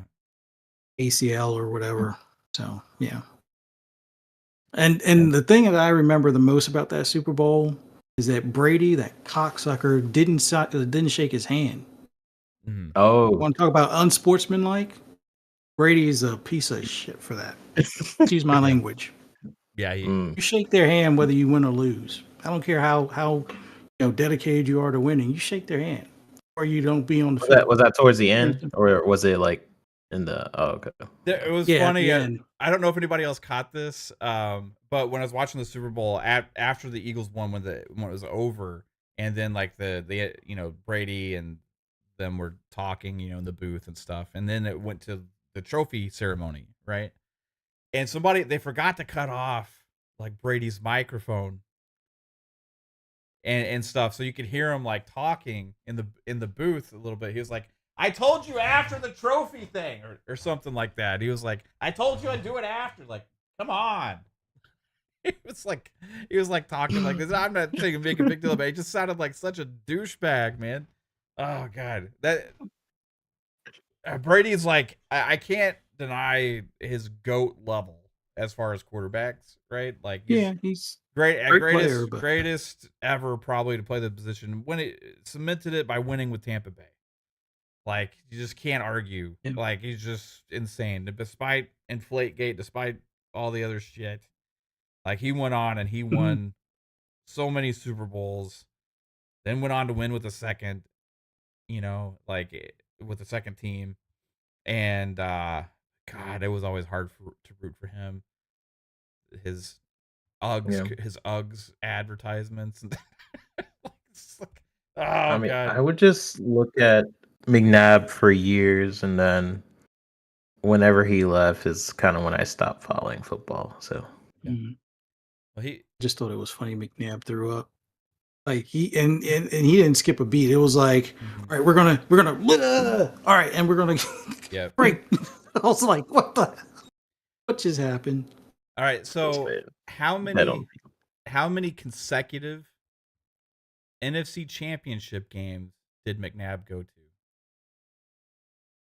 3-bit. I have no idea. No clue. 4. Can I guess? No, No, dang. 4.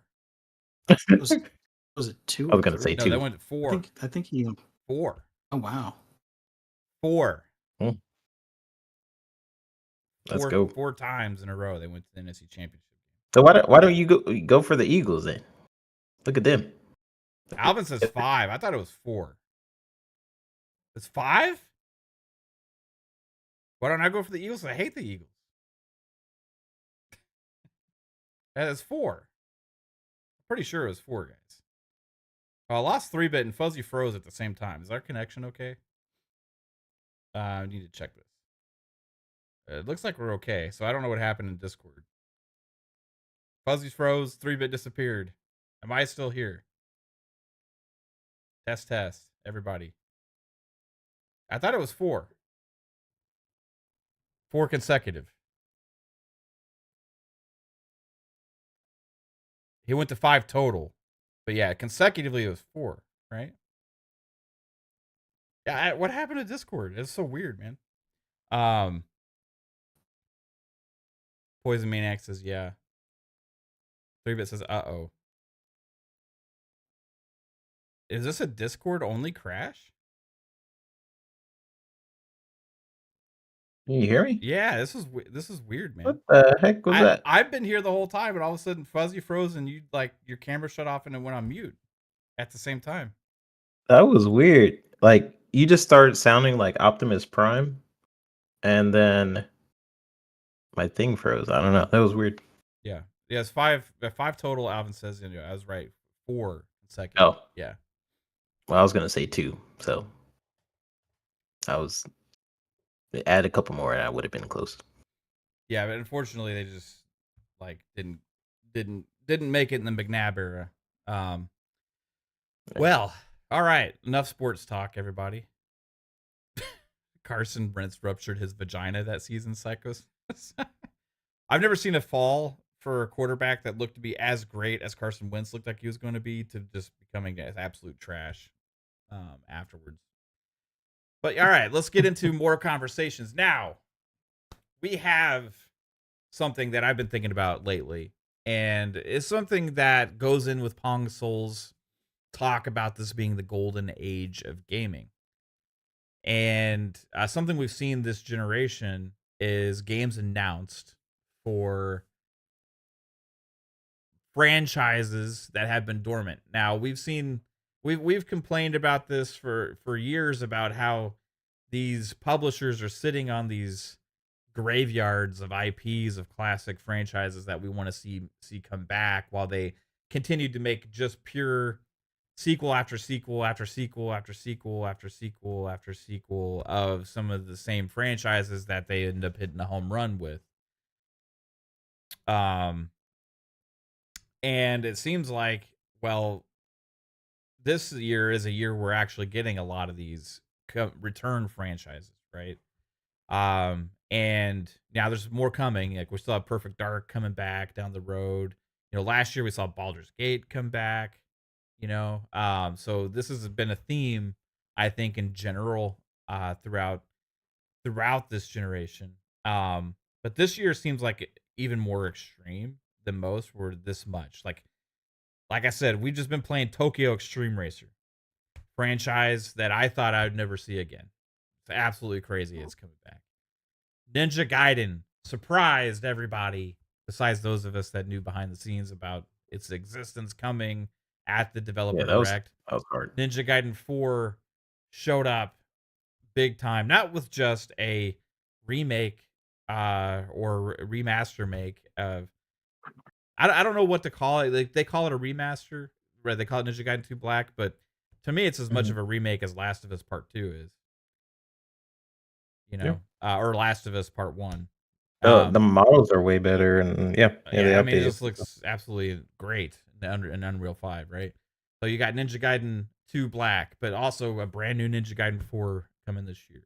You got Fable coming back this year, which has been dormant since the 360 days. Another game that has been dormant since the 360 days. Yeah, they resold it, and they keep making new iterations of the same game with updates and stuff, and it's always in the top 20 of sales every year. for ever since the 360 period is GTA. This year marks finally a new GTA if it holds up at the end of the year. Supposedly Shinobi is happening, according to Special Nick, which when everybody talked about the year of the ninja, this was one that he had put on his list on Twitter. I saw earlier, maybe like a couple weeks ago after the Dev Direct. Another one that's rumored to be announced this year that, and who knows when it's coming out, maybe it'll come out 2026, don't know, is Castlevania. We could get an announcement at some point here coming up. Now even reports Rainbow Six Siege may actually get a sequel. We've been on the 9th season of that, maybe 10th. I'm not sure exactly what season we are of that game. Maybe Splinter Cell, according to Tom Warren, or was it Tom Henderson? Tom Henderson's reports that we could have a couple of Splinter Cell announcements actually this year as well. Next year we'll have Perfect Dark probably. Gears E-Day will either be late this year or next year. It's been a while since we've had a Gears, but going back even with this one to the original kind of era of Gears with a prequel. And I know I'm missing some. Another one I'll throw a hat in the ring. It's not an official Command & Conquer, but damn it if Tempest Rising isn't Command & Conquer made by somebody else, coming in April. It really does seem like genres have been revived this gen. Franchises have been revived this gen. And we're seeing more and more. Now, it's something we had all asked for a long time, but I think it's really cool to see. Now, like, I guess out of all these IP revivals, which one are you most anticipated for, 3-bit? Well, obviously, Well, which one do you have the most hope for to actually succeed where this is like a successful franchise again? I mean, GTA is going to be a hit. So erase that one out, you know. So, what you mean this year, or you mean like? Yeah, Mr. Waffles, Metroid Prime, as was on our No. thumbnail, Metroid Prime is finally getting a sequel. That's been dormant since the Wii Oh, yeah. days. Yeah. I mean, I'm biased, but Fable. Yeah. Like the team that worked on Fable did an incredible job, and I can't wait for people to see it. That's going to be a special one. So I can't wait for this game to come out so I can not have to watch my words on podcast. I mean, definitely Fable. hasn't it been long enough, 3-bit? I mean, Yes. you know, almost. I think. What else is the Oblivion remake? Someone mentioned. Oh, Metal Gear Solid. I'm Metal really Gear's looking forward. another one. Yeah. It's been a while since the Metal Gear. We're getting like a full-on remake now. Yeah, like I'm a huge Metal Gear fan. And not like the Eagles. Like this time I actually played played the games. Like Metal Gear, I played the heck out of the second one, but the third one, there's just something special about the third one, in my opinion, like with all the little mechanics that it did with that one. And I love all the bosses and stuff like that, like the B or whatever boss. It's just so cool, like the camouflaging, the when you're injured, you have to like try and heal yourself. It's just really cool. The little mechanics that they added in the third one. So I'm excited to see that as almost like because the graphics were so good back in the day. It's almost as if I'm envisioning it as I played it as a kid. Like this is kind of how I thought the graphics actually were. So I'm really excited to definitely play that this year. It is weird with Konami coming back to an extent. Like they're working on this, and I thought they were working on something else. But it is weird. They are kind of coming back from just making pachinko machines or He just had a casino run for a minute. But Metal Gear for sure. Of course, Fable. I'm really excited for. Um, and some other people are mentioning like the Oblivion remake and things like that. Of course, Oblivion was one that I didn't play Oblivion as much as like Skyrim.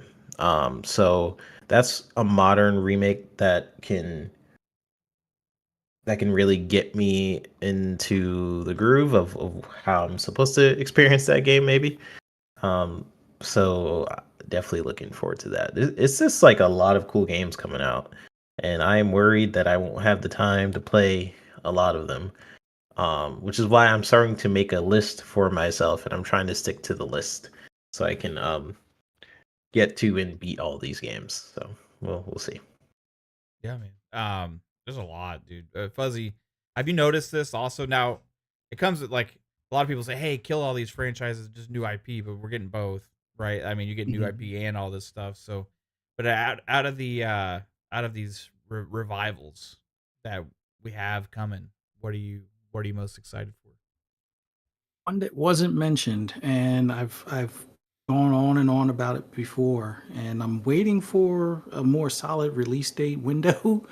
NASCAR Racing 2025. Oh, It's Oh, it's by the team that does iRacing, and if you know back in the past, before they did iRacing, they used to be part of Papyrus Racing, which they made the definitive NASCAR racing games or definitive racing games in general because they also did IndyCar and they I don't know if they did GT class cars, but they had like a old style one like the Legends cars and things like that as well.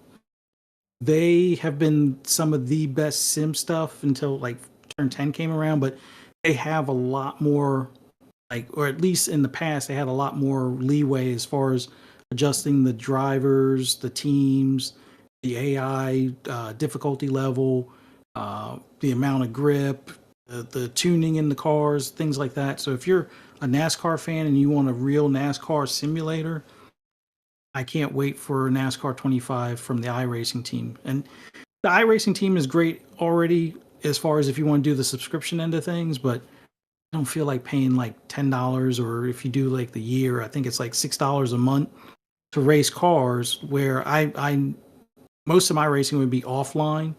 It's great if you primarily only want to race online, but I primarily race offline and I always used to tweak the AI so it would be like 100 and some odd percent above like what the normal AI are, and their lap times and all that would be what you would actually see for the race weekend. So I'm looking forward to it.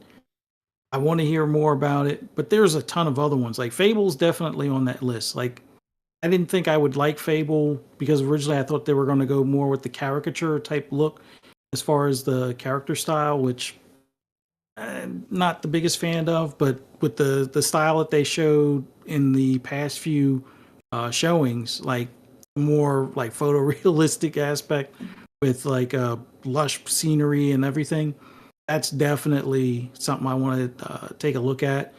Then Sega's got a whole catalog of stuff that they're kind of bringing back. Like they're doing Virtua Fighter, potentially Shinobi, think they're doing Golden Axe as well. I think they're doing a Crazy Taxi as well. So I'm curious to see all the titles that they're kind of bringing back. Just because I grew up as a Sega kid, so looking forward to those as well. And I'm pretty sure there's some other ones I'm forgetting, but from Xbox, definitely Fable. For my PC, it's going to be the NASCAR racing, and then Sega, just in general. But let's talk about what Sony's most recent news on their anti-revivals. You mean the remakes? Well, they had a report about like they Resistance. there was a pitch Yeah. for 1886 and that got canned. There was a pitch for Twisted Metal and that got canned. Then there was a Resistance 4 and that got canned. It's like buy our remasters before we even lift a finger to do a sequel or a new IP kind of thing. It's just a shame. Yeah. Or at least if you're gonna do remakes, remasters, use it on one of the classic franchises, right? Yeah. To do one of those and not just the current franchises you've had sequels being made for, because you already have Yeah. games to look forward to in those franchises, right? You don't need a remake of each single game that comes out, a remaster for it. You could try and, hey, let's throw a wider net out there and catch more gamers that are fans of different things, you know. Mhm. They did make the deal with Konami and they brought back Silent Hill 2 as a remake. So Yeah. that's one thing that you can look at, but they don't own the rights to the game. So eventually I think that game will still end up in other places and they don't have any control over a new Silent Hill unless they do deals for those games also, right?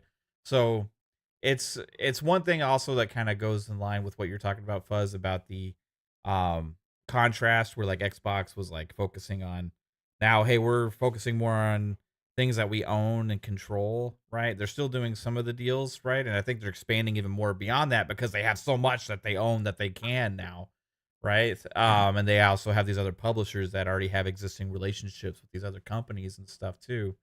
But whereas PlayStation is now so reliant on these third party and companies to make the games for fulfilling their pipeline, that so if we do get revivals, it's going to be in those, right? It's going to be in Yeah. those. So like Xbox did the same thing with Ninja Gaiden, right? But that's on top of Fable, Perfect Dark, Perfect Dark.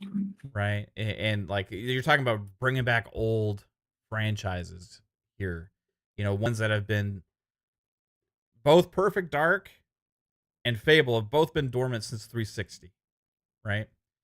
Um, Ninja Gaiden also Yeah. been dormant since 360 days. Um, so it's great to see these things come back. GTA is another one that's coming out this year for everything.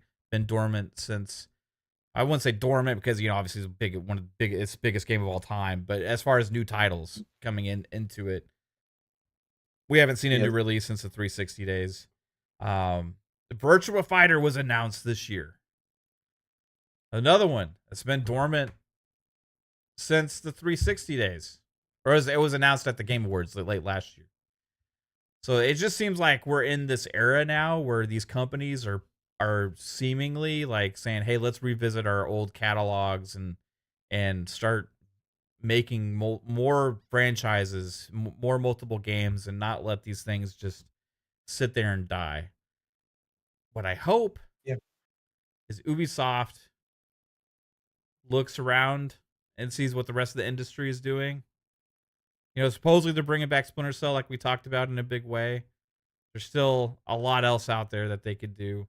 Hopefully, other publishers also take a look at this as well. Were we going to say Yeah. 3-bit? Um, shoot, I don't remember. But with Splinter Cell specifically, like it's kind of a shame with the Ubisoft. Ubisoft and PlayStation, they have different problems. Like Ubisoft is focusing on the numbers game of like what they're thinking could be successful if they add microtransactions, and like how can we meet this quota, and things like that, which is unfortunately killing the creativity over there. With PlayStation, it's like they want to celebrate their IP without doing any of the work. In a lot of ways, like with Astrobot, they're like, oh, look at all these, a celebration of a lot of their IPs, at which they've tried to bring back. Multiple developers have tried to bring back in some form or fashion, but with Sony be like, no, you're now doing this, you're now this studio, et cetera, et cetera. Especially with Resistance, with the Insomniac team, that they pitched that, but now Insomniac is pretty much the Marvel team. Um and it's kind of sad. I wish a lot of these current Sony games, they're remaking and remastering. It's not that I don't mind doing them doing a remake or remaster. I think what the problem is these remakes and remasters, they're not necessary because the game is still pretty new. Like you only should like remake or remaster a game if it makes sense to remake or remaster in terms of the time of when it's launched. Like they remade and relaunched Last of Us so many different times at this point. And they have so many amazing IPs that they could look at, like Resistance or Jack and Daxter or SOCOM, or just like they have a plethora of just amazing IP, but it feels like the new vision of Sony is pretty much it doesn't make any sense to me because you spend almost 500 plus million on Concord, and then you put all this money into roughly around a billion of canceled games at this point. That a billion could have easily have gone to a remake of like a Jack and Daxter. Just think about it. This is like some of the games that they just canceled with this live service thing. Easily that budget could have went to like looking at games that fans have been asking for from the Sony audience for a while now. So it's just a little out of touch. It's kind of annoying. And maybe um maybe they'll start shifting gears at some point with some of their IP because they have a lot of cool ones. So Fahim Scott says stop bringing up SOCOM. It hurts too much at hearing it. Listen, I was a huge SOCOM fan. I'm sorry, but I wanted to Or are come you more back. of a SOCOM fan than you are an Eagles fan? No, SOCOM Because I I have love. to I don't No. understand anymore after talking to you earlier what it actually means to be a fan. So when you say you were a fan of something, I actually have to question. Have you ever Yes, played a SOCOM before? I've played it. I've played SOCOM. Okay, Yes. all right. Oh wait, did I Then play you're it? Maybe I looked at a trailer and no, I played SOCOM. then you're Um, yeah you qualify. You're yeah. more of a SOCOM fan than you are an Eagles fan. That's for sure. Yes, way more, way more. Um, but no, these are franchises I definitely want to come back. And Sony in its current position is kind of like looking to kind of expand the IPs they have right now, like God of War, Horizon. Let's make movies of those and try to get people in the groove of those games. Um, but they have so much more. So I hope those come back. But I am glad that we're getting a new Perfect Dark. That's a game that I keep forgetting about. Like I actually want to go back and rewatch some gameplay of that because it just looked really like slick. Like I love the movement and stuff like that. I wonder how that game's kind of coming up. So I don't know. Yeah. It's gonna be cool. Yeah. Oh, I was just like browsing Twitter and seeing some shit while you guys were talking. Yeah. And Mavs lost in overtime to the one of the worst teams in the league, and who? Kings, Oh, dang. and the Luca's doing good. Also, the Mavs kicked a fan out for with the sign that said "Fire Nico," having a sign that said "Fire Nico." That's a little extreme, don't you think? Like to eject a fan Yeah. out of the stadium for saying "Fire the I GM." used to I used to boo and stuff. Yeah, like Like what the hell's that all about? You can't have a sign that says "Fire the GM" anymore in like an arena or something. You yeah, actually you gonna that's kick them weird. out for that? Yeah, that's weird. Man, something's going on, dude. It's like that's some weird shit, bro. I Into Vegas. You should be able to like boo your team or like be upset. Yeah. Throw This is a batteries at park. them. Have a sign that just says "Fire somebody." Like, come on. Yeah, that's maybe it's because it wasn't the player. They're like, oh wait, you coming from management? Whoa, that's too Oh, that's far. extreme. But like, Kicking a fan out for that, that's especially dumb. after what they did. Come on. Maybe he threw a beer at somebody or something. Well, you know how the same fan, like how they do like the jumbotron things, right? Well, they were doing like a stupid karaoke thing, and like fans are like singing to like the song or whatever. And so he stood up and he held like a fake microphone and he was singing to the karaoke thing. And when it cut to him, he stopped fake singing and he's like, "Fire Nico." Like he mouthed it really clearly, and then the camera zooms away from him. So it was hilarious. But then later, the same fan held up a "Fire Nico" sign, and he And got that's the kicked one they out. threw out. Yeah, and they threw out him and his buddy. Oh. That seems like Wow. man. That's like extreme, bro. I don't know, man. He's just sensitive time for him, for I the suppose. GM. Yeah, because That's he's like probably getting a lot of flack. Yeah. imagine being a fan and saying that you have to be positive and cheer, or otherwise you're going to get kicked out of the stadium. You can't have any kind of like negative anything towards your team. It's like sitcoms, right? Well, maybe the Mavs fans should speak with their wallet and just not go to the games. I mean, that kind of Well, that's worked a good- for the Nets for a bit. Well, that's a good way to get him to Vegas. I think they're going Oh anyway. man, Look like, at I it. don't know, dude. This is like just bullshit. Everything that's happening right now is just bullshit. Yeah, Mr. Kima says the Mavs were undermanned and undersized tonight when Gafford injured his knee. Yeah, another injury. Another injury. It was decimated. I'll learn. Money my reveals all. It's crazy. So We're doing budget cuts, not Also, extra budget. I don't know who said this. Oh, Skywalker UAV says SOCOM is not coming. The U.S. military owns the name. I forgot.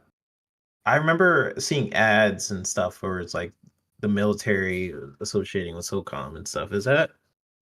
I thought Sony still owned it though. I know, like the U.S. military was doing promotion or something with that, but I don't know. Well, it's like the America's Army.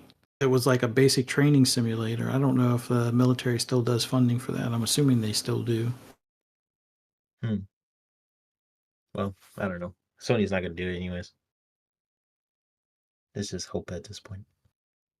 It's like Half-Life 3, I guess. We can't have protest boards. Oh, jeez.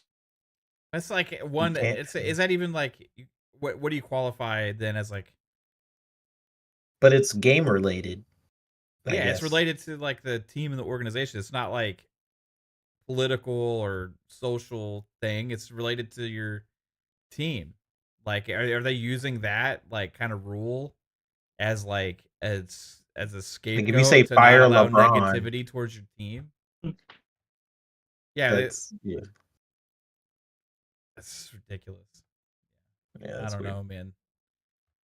Like, I can understand not wanting to have tons of like activism or whatever in an arena being televised and all that other kind of stuff and like kind of affecting the game or whatever, right? But like to say if it's related to the team in the organization, like that's different. And people are saying that I don't know. I don't like that. the SOCOM. Yeah, I don't like that either. SOCOM is government. People are just talking about the rights and licensing. Then just call it MOCOs. SOCOM backwards. Yeah. Okay. Yeah. Here's another thing. So this is something like, okay, speaking of IP revival, one thing that they haven't done is brought back MechAssault, right? And part of the reasoning is like, well, the IP is tied up in, all these things like who owns the IP, all this other kind of shit. So, I don't know. Here's a wild thought. Call it something else. You know what I mean? And make a spiritual successor. Like Tempest Rising coming out this year. I understand it's not getting the same amount of hype that a new Command and Conquer would. But after people play it, they're going to be like, oh my God, this is amazing, right? So you're still making a game for the fans that people can get behind. And when you have a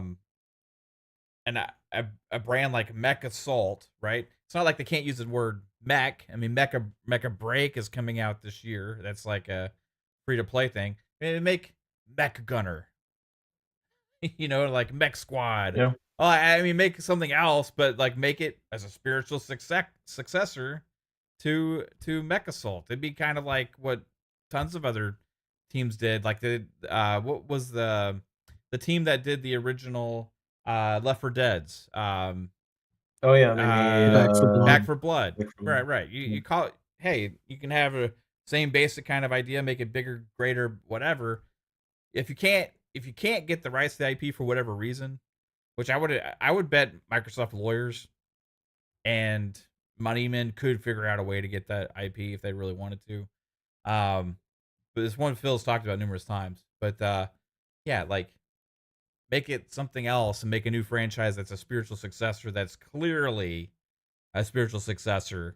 And you can even tell people, yeah, this is a spiritual successor to this. There's nothing against that as well, you know, Yeah, as numerous franchises have it's done. called SOCOM Mocos and call it a day. Bring it back. Yeah. It's And Amit Kumar says Marathon is another dead IP that's coming back this year. Yeah, Technically, he's right. either this year or next year.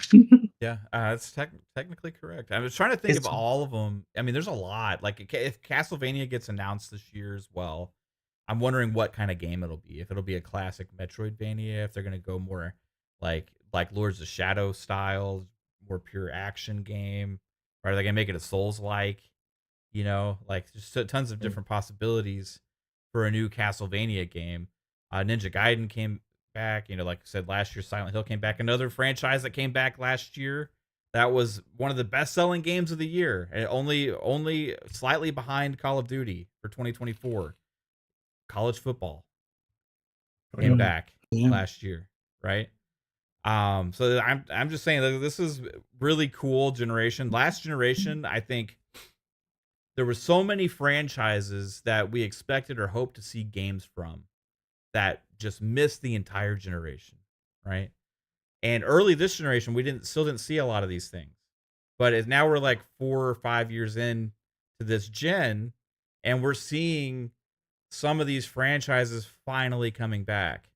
And it's really awesome to see. So I hope it keeps going because we remember a lot of these games, and I don't want to see these things gone for so long to where they mean nothing anymore. And for people that say that it's been too long and they don't mean anything, so they won't bring them back now, I call bullshit, because whenever any of these games get announced, you see another level of excitement than you see for a lot of other games. When Virtua Fighter was shown for the first time, it was super hype. When Ninja Gaiden was shown, it was super hype, right? The same thing will happen for a lot of these franchises because people miss them. And I'm super glad they're returning. Bring back Banjo. Bring back Banjo. What's one franchise besides Banjo 3-bit that what's the one that needs to return? If it's Banjo, that's fine. Bully.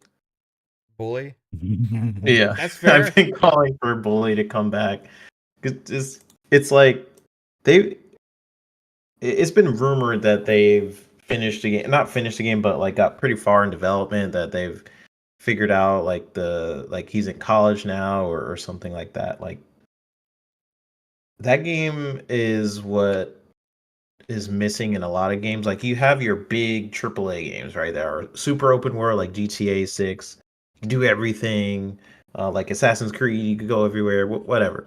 But Bully fit in this cool bubble where the gameplay loop was so fun because intentionally it was a smaller game, but it's like you could focus on your classes.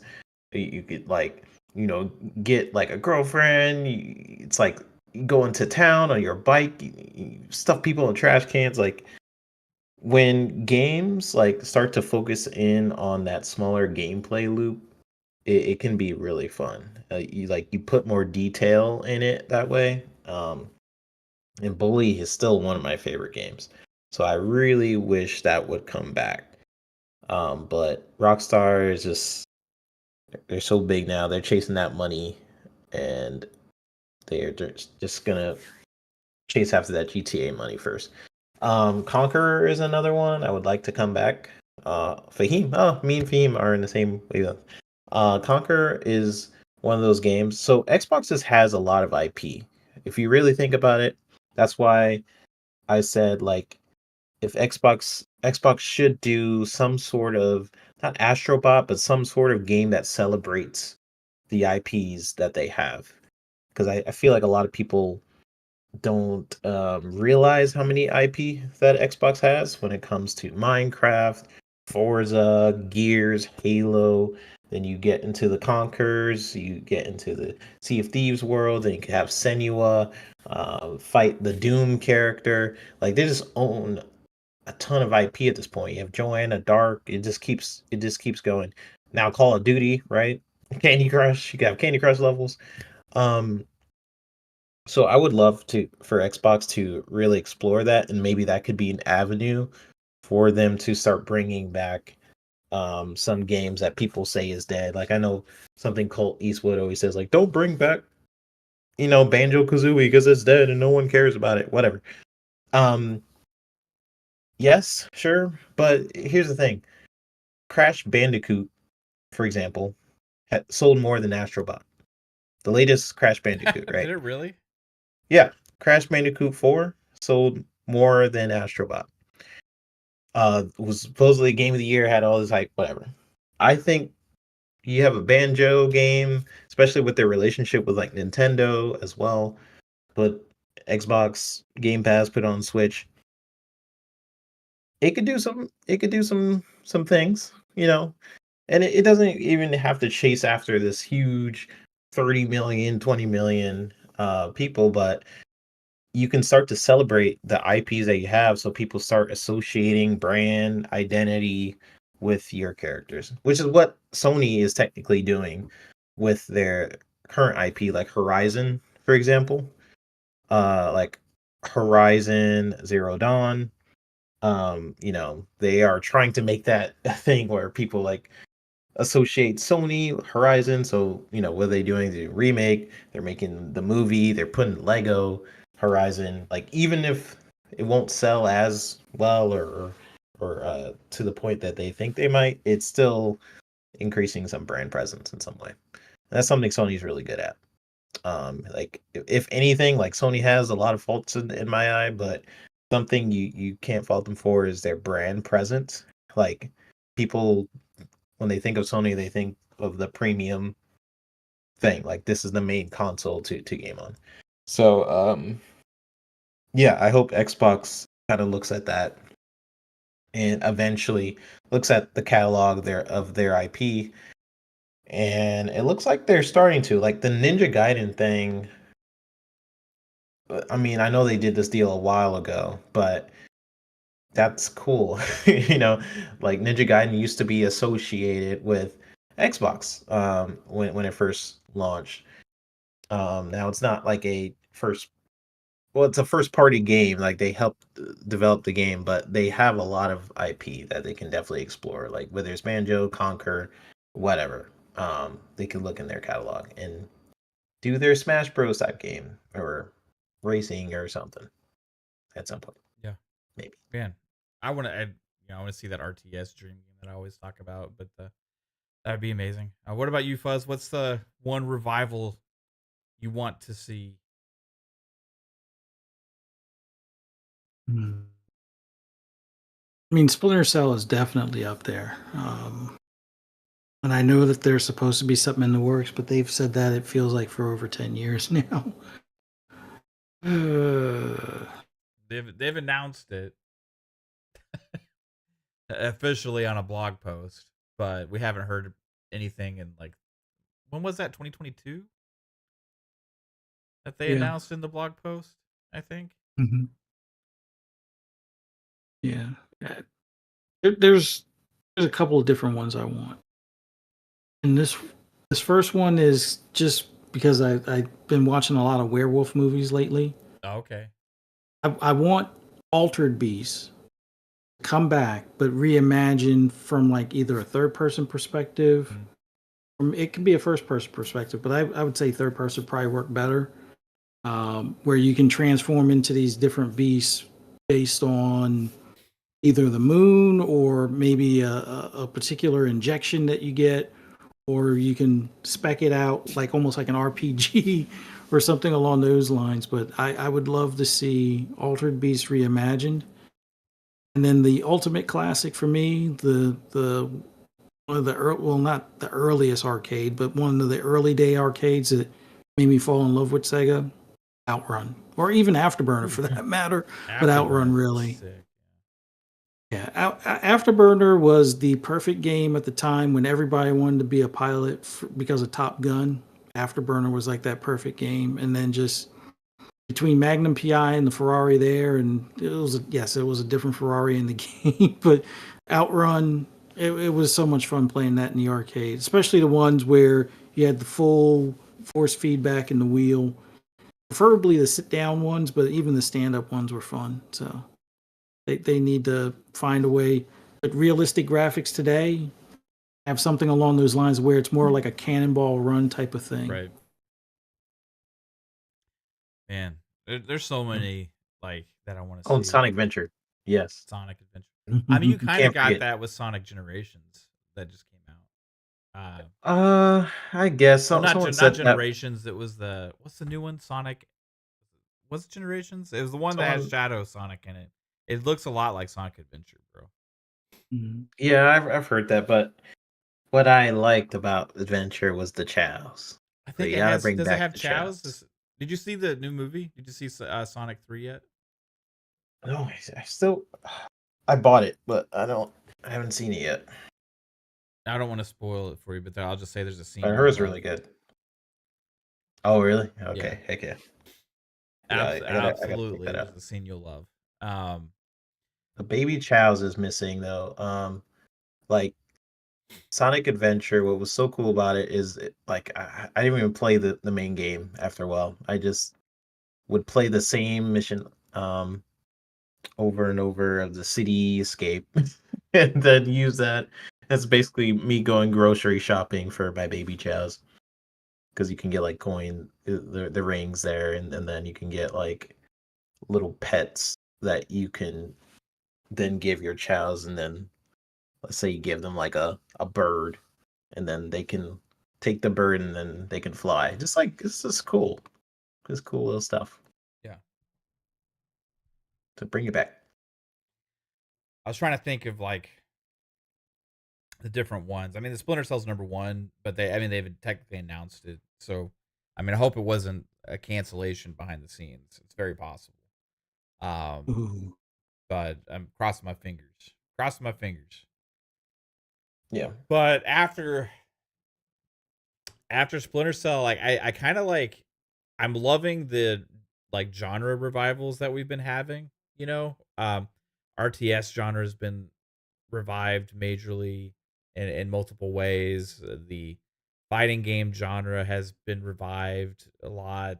Racing Mhm. is doing well. I would say though it hasn't met the same level of resurgence with brands coming back that these other have. Like Age is really what's been doing it with the RTS genre, right? But then now you have a spiritual successor to Command and Conquer with Tempest Rising. You have other things happening. Um, so racing is one where we're missing a variety, the same kind of variety we had back in the day.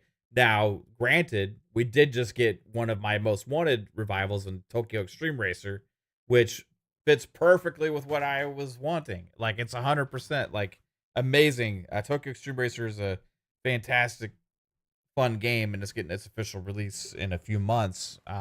Early access right now. Can only hope for eventually it getting a console release.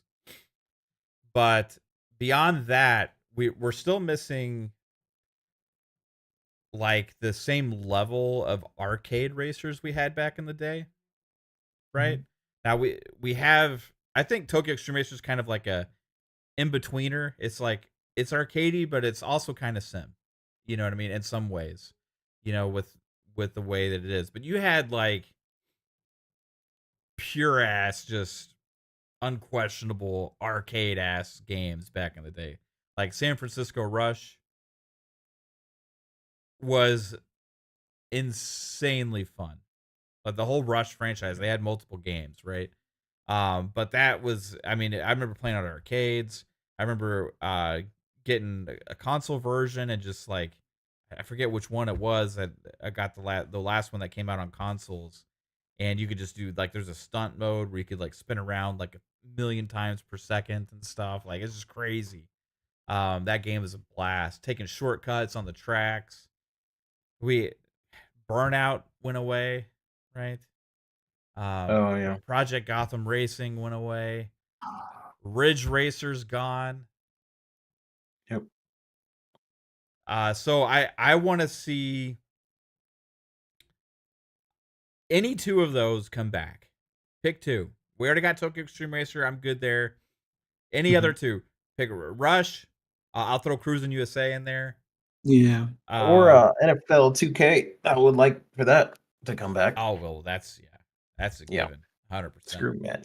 I would call for more just like in the exclusive licensing agreements with the sports franchises.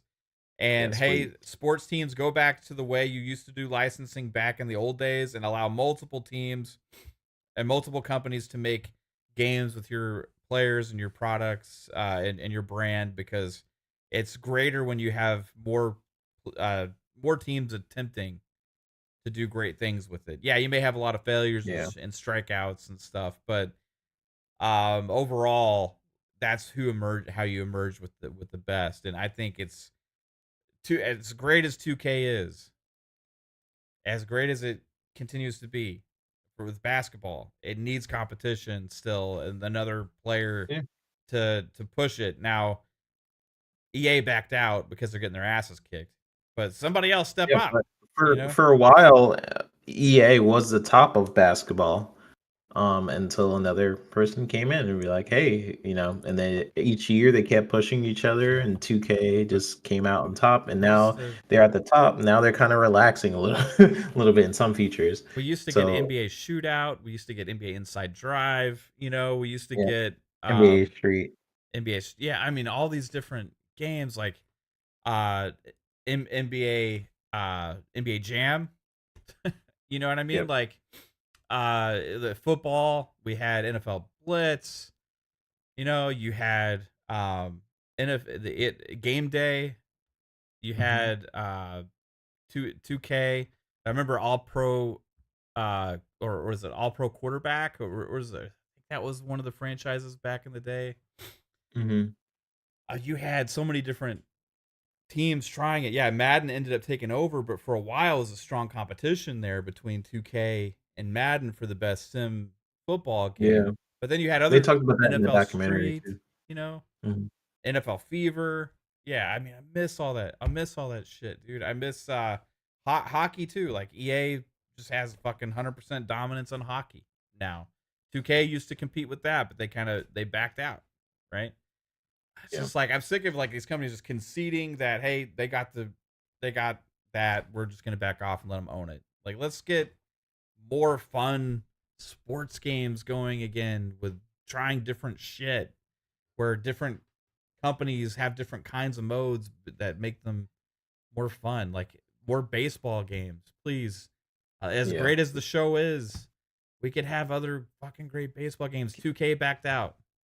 Like let's go, Yeah. Zach Riley companies. with NHL Hits. Like that was my favorite hockey game for so long. Like Yeah. NHL Hits was so good. Could you You imagine like what like fucking like, some kind of Capcom RE Engine like basketball, like Japanese flavored inspired like basketball game or football game could be like if they added some crazy mechanics into it and stuff? I mean, Yeah. you could just do so much cool well, shit, man. technically 2K and 2K could put the game engine that's for the basketball inside of GTA if they wanted to, right? Yeah. Is that the same team? For Kind of? 2K, Same parent company. Yeah. same parent Parent company, company. but I don't know. I think Wouldn't that Rocksteady be uses. crazy though? It's like they have the same engine Well, as the 2K there's games. That'd be another crazy. another franchise I wanted to see come back was Midnight Club for racing. Yeah. Oh, yeah, that was cool. I love Midnight Club. Yeah, Midnight Club 3 Dub Edition was fantastic. Midnight Club Los Angeles was really good. But yeah, bring that shit back too, man. Instead, they kind of just like, well, we got racing and GTA. We'll just stick with that. But then it turned out that they wanted to bring back Midnight Club and they were looking to bring in Codemasters, but then that didn't work out and EA got them. Yeah. So, I don't know. But then EA, but Codemasters isn't making Need for Speed stuff.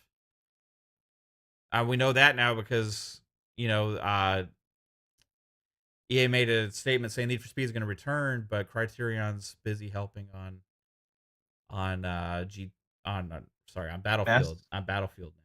Oh, they're okay. Yeah, but like Who's I'd doing rather Mass again? Criterion Oh, do just Spyro. Burnout and have Codemasters do Need for Speed. Yeah. Like because like I could see like Codemasters doing something cool and different with like an open world racer. Anyway, come on, Would be companies, pretty bring cool. bring back franchises. Soul Calibur, I'm looking at you, Bandai Namco. Come on, right? We got Virtua Fighter back, so that scratches one off the list. Dead or Soul Alive, Calibur needs bring to come that back. That Dead or that Alive, Yeah. yes. yeah. That should be next after Ninja Gaiden 4. That's actually my favorite fighting game, by the way. Like Mortal Physics. Kombat and Dead or Alive. The physics. NFL Quarterback Club. That's the one I was trying to think of. Deion Hayes. It wasn't all pro quarterback. I think it was NFL Quarterback Club. Now I will say I rented that game. One of the Quarterback Club games, and it was probably one of them was the worst football game I ever played. I didn't figure out like I could throw the ball, but they couldn't catch. Like the guys just fucking couldn't catch. I don't understand what it was. Like just the ball kept going through their hands. It was like a completely different kind of game. I just think maybe I didn't give it a chance to understand how different it was or how to play it because I was so used to all the other ones, right? But yeah, that one was different, man. But there was so much variety. Bring that back. I want to see every publisher. I demand you make a basketball game and a football game. Every major publisher. If you're over $2 billion in evaluation, you are required to make an NBA game. You're required to make an NFL game. You're required to make a racing game, and you're required to make a fighting game and an RTS. So throw that in there. Bring back Def Jam. Another one. Yep. Lord of the Rings: Battle of Middle Earth. God, somebody somehow yeah. somebody needs to make it happen. It was the EA published game in the past. They're busy making Gollum too. You can't take the resources off of Gollum too. No, they did. EA didn't make Gollum. They're I better know. than that. But yeah, the EA made Lord of the Rings: Battle of Middle Earth in the past. Relic, there was news about them today that they've like focusing on different things now to survive since they left Sega. So they're available to do different stuff. I think. I forget what the report was. I think it was Pong maybe that shared that in our DMs earlier, or somebody shared it.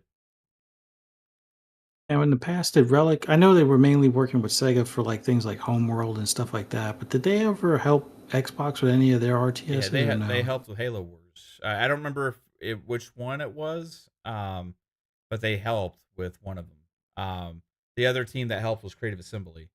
One of them helped on one, and the other one helped on the other. And maybe Creative Assembly helped on both, but I know Relic was involved somewhat. And they might have also helped on Age. I think Relic may have helped on some of the Age games too. Again, I'm not 100% on which ones, but they're kind of known for making RTS games. Let's see. Where did I see this news earlier about Relic? Lakers are apparently killing it. Thanks. Yeah. God Emperor. Oh, the last one they did was Company Heroes 3, which flopped. It's not because it's a bad game. It just didn't do well. Yeah, this is a report from GamesBeat that came actually from Relic Entertainment's Twitter. Relic Entertainment adopts a new strategy in its life after Sega. Making games is a bit like a real-time strategy game, and sometimes you have to change course. Relic Entertainment, which is newly independent after spinning out of its previous owner, Sega, is now charting a new course as an indie maker of real-time strategy games and smaller adjacent genres of games. Relic Entertainment was founded in Vancouver, blah, blah, blah, blah, blah, blah, blah. They've done a lot of the Warhammer games and stuff like that. Creative Assembly did the Warhammer game, sorry. 2013, during the bankruptcy proceedings from THQ, was when they were acquired by Sega. During that era, Sega made big investments into RTS games with its acquisition of Creative Assembly, maker of the Total War games. Relic worked on multiple titles for Sega, but its flagship game, Company of Heroes 3, came out in February 2023. After it shipped, Relic had to downsize its staff, and Sega spun it out as a separate company. So here we go. Life as an independent. Dowdswell has been around at Relic since 2013, just after Sega acquired the studio. Relic has a pedigree as an RTS company. It owns the Company of Heroes intellectual property, which was created by Relic in 2006 with the first game, Company Heroes 2. With its first game, and then Company Heroes 2 came out in 2013. Company Heroes 3 in 2023. Meanwhile, Dawn of War Space Marine IP is owned by Games Workshop. The past games are still cataloged, titles being sold by Relic. While Relic had developed Age of Empires 4, that IP is owned by Microsoft. Okay, so they developed Age 4 with help from World's Edge, I'm sure. It says the opportunity we have here is to crack the case of where RTS needs to go next. We've definitely seen really highly engaged multiplayer audiences, but it is limited when we talk about Company of Heroes, for example. This is a game set in World War II, which limits the audience to some degree. I don't think so. I think it just matters how marketing is, and there was like no marketing for Company Heroes 3, man. Like, I remember being excited for it. I ended up getting it later. Me and Pong played some multiplayer on it. It was awesome.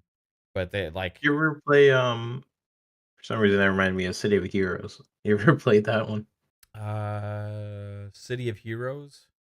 Yeah. Was that It the was old MMO? yeah.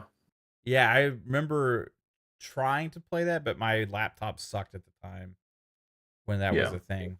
I was playing at like 5 FPS. Yeah. This is a game set in World War II, which limits the audience to some degree. That's bullshit. It's an RTS, which further limits the audience. And when we internally talk about what the barriers are for us, broadening that audience is big. How do we bring new players in? Company has just under 100. It's like EA blaming the wrong things. We saw EA blaming this lack of success for Dragon Age. Oh, what did they say? They said it was uh God, what did they say? It was due to its lack of games of service elements, something like that. Do they Yeah. ever learn? It's so crazy to me, like how lost these companies can get when they're just in the weeds, but I've seen it, so I can understand like why. Like, to us it's simple, right? Like, obviously that wasn't the problem, but to be in a big company like EA when you have so many different producers and people just in the weaves, it's so easy to not get problems, to not really understand problems in general. It's actually really funny and kind of sad. Yeah, I was shocked when I saw that report that the quotes coming from them that they wasn't successful because of the lack of they didn't say use the word games of service, but it was another term that's the same thing, Yeah, right? yeah. And I was like, what? I could tell you Like, that was not it. yeah, so what about all the other games that have been completely single player that just utterly destroyed the sales of Dragon Age Velguard? Those don't count. It's like Well, it it's was just Halo's fault. oh my god. Yeah, maybe we'll blame that again. So crazy. Yeah, that was I remember when they blamed Battlefield's launch on Halo. And it was like, Oh my well, God. when you have another game that comes out there and it's polished and looks like and plays like Halo, I mean, and sells like it did, what are we gonna do? That's It's such kind an of what they said. awful excuse. This is goodness. It made us look bad, basically, is what they said. Yeah. It's so fucking stupid. Like, dang it, they polished their game. Yeah. Shoot. So the company is set up for this is back to Relic, as the company set up for self-funding at the moment. DLC and smaller games that it is publishing will help it build new muscles in terms of building games in a sustainable way. The fact that we're releasing things out of the studio, updates to existing games and new stuff, plus controlled growth is very positive for us.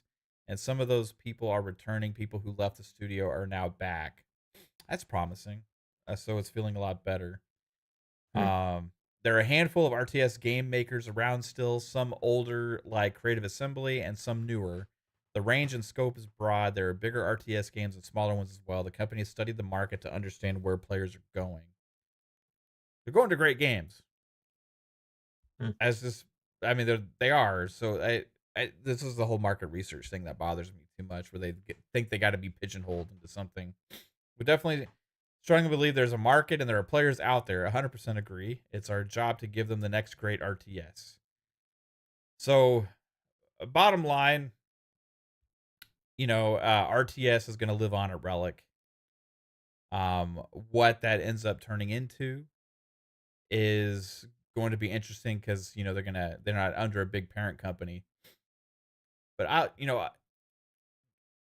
I'll call out Microsoft or somebody. I don't know if they want to remain independent or what. Man, I would love if they could just get Relic and put them behind Halo Wars 3. Yeah. Let's solve everybody's problem here all at once. Okay? Mm-hmm. They have some history with it. They know what they're doing. You have World's Edge has got so much going on, right? And they weren't really involved with Halo Wars too much, as far as I'm aware. Let's go with teams that worked on this stuff in the past. I don't even. I think Creative Assembly. Creative Assembly still with Sega. Were they downsized as well? I'm not sure. I think they were downsized, but I think they were still Yeah, because part. there's the Total War team. They were not going to get rid of them completely. So, Yeah. yeah, Relic. Come on, somebody. Some EA? No, not EA. Fuck that. No, forget I said that. We'll Did buy they them kill and close Command? them. But like, okay, let's say EA did get them, they could make Command and Conquer return. It's just EA is just. I don't really. There's not a lot of EA like developers that I trust with their amazing franchises. Like Yeah, it's I have like such a low bar for EA at this point. Um, yeah, I guess like where my hope for EA lies is honestly in the team that does like the Jedi games, like Respawn and stuff like that. I think that team is super talented, and I remember them in interviews saying like how much they would say no to the main EA peoples, and it kind of comes across in their games, honestly. Um, so yeah, that's where my hope lies. So like with Mass Effect, I don't have much hope for Mass Effect, but that's just how it is. I really hope Battlefield, like they are pressured enough with Battlefield that they pull out all the stops. From what I've seen, it looks super impressive, and I miss. It's like a good time too, for people to jump back into Battlefield. So, um, EA as a whole, though, like I don't like where they've taken the Madden series. I don't like half the games that come out. Every time I like sort of get excited, like you're just not the one. yeah. You're not the one. But Respawn, I think, is such a talented team. So, um, Respawn is like the glimmer of hope in that in that Speaking studio. of Respawn, they're making an RTS too, Star Wars. Oh yeah, So yeah. hey, So I'm just okay. You don't even have to acquire them. You can just make a deal like like a development deal like you have in the past. Help fund the studio. They make Halo Wars. They did Age of Empires. There's a relationship there already. Come yeah, on, true. Halo Wars. Let's go. Or make this dream RTS Xbox Microsoft Xbox Wars game where all the IPs or factions and stuff come to life. That'd be amazing as well.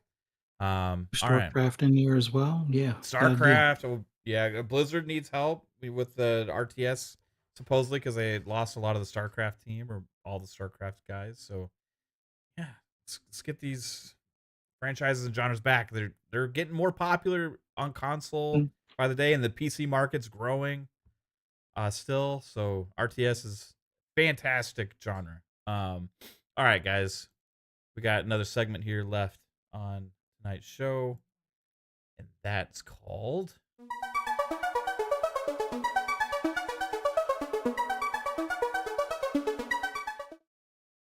this is Tidbits, where we look ahead at the games releasing for the week. And we have quite a few games this week. Yeah. Now, this first one is probably the big one of the week, but it's Sid Meier's Civilization 7 coming to PS4, PS5, Xbox One, Series X and S, Switch, and PC this Tuesday for $69.99, $59.99 on Nintendo eShop. Yeah, it's got like I think it's got like around a 81 on Meta or so. Last time I had looked, but that was late last week. Got it. I never played any of the Civ games. This is one I want, but I'm dealing with the same situation, with Kingdom Come Deliverance II. I mean, we got Avowed coming around the corner, and I'm trying to spend some time with some other stuff right now. So, did you do the upgrade for Avowed? I didn't. I can wait a few days.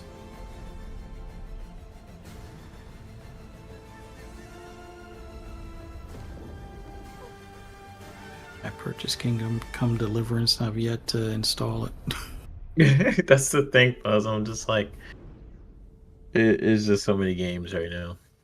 Yeah. I gotta focus on some.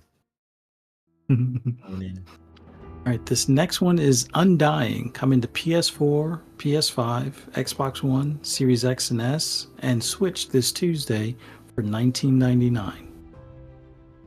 If I'm not mistaken, it's already on PC, and they've already done their, I think, 1.0 release for PC.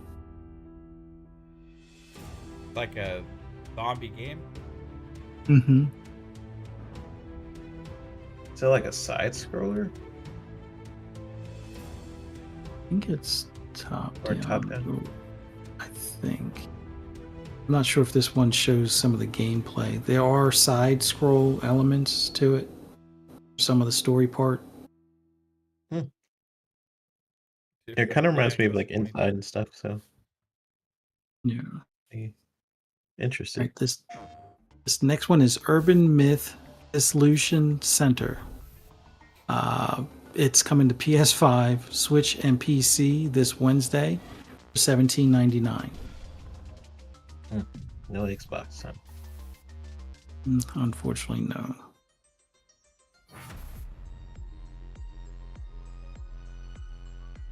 I do like the style. Style's very cool. It's like looks like an old cell phone screen style. Yeah. It's interesting. It's like someone did the whole thing on a DS. Yeah. Now, this next one is Alien Rogue Incursion, coming to Quest 3. I believe it's already on PSVR and Steam VR, but coming to Quest 3 this Thursday for $39.99.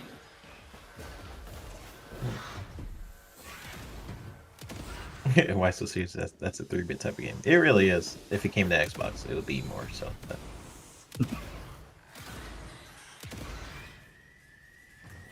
What Again, can we get Pong to I'm- play this? Yeah. You'd be like, nope. I want to see Pong play a him horror do- game in VR. That's so bad. Yeah. That'd be insane. I would pay to see it because I have a feeling he's going to punch a wall or punch somebody nearby. I'm interested in VR maybe this year, so we'll see. Maybe the end of the year. Nice. Get VR. All right, this one's pretty cool. This next one is Metal Suits Counterattack, coming to PS5, Series X and S, Switch, and PC this Thursday for $19.99.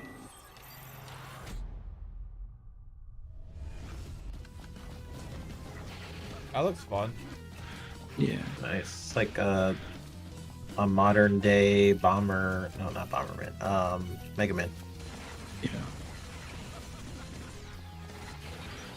Different power-up suits and weapons. Yeah, it looks dope, honestly. What was this on, Fuzz? I forgot. Systems. It is on PS5, Series X and S, Switch, and PC. Did it have a price? Oh, $19.99.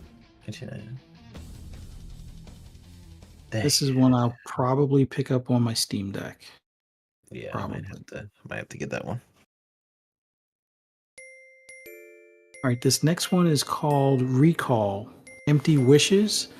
Coming to PS5, Series X and S, Switch, PC, and Mac. So they didn't leave the Mac players out at this point. But you do have to get it through Steam, I believe. This Thursday for $13.49. It's on sale right now. Any kind of Persona horror vibes. Yeah. Mm-hmm.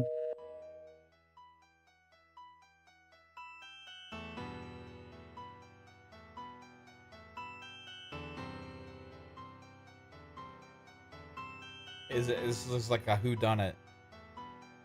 Yeah. Hey.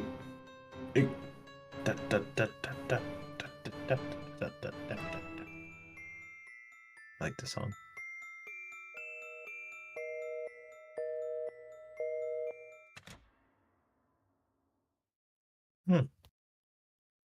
Yeah, no idea what the heck I watch, but I am interested. Yeah, coming to everything. He said. Pretty much.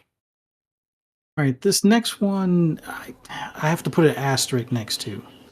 It's Rugby 25. It's supposed to be coming to PS4, PS5, Xbox One, Series X and S, as well as PC this Thursday for $29.99. PC, it's already in early access, and it shows the 13th as its official release date. The trailer shows an official release date, but the game is not currently found on Xbox or PlayStation, so I'm wondering if it gets delayed again. Because it was supposed to come out in January, which was a delay from it supposedly coming out in, I think, October of last year, so we'll see. It looks like that was the same developers as RoboCop, unless I'm mistaken.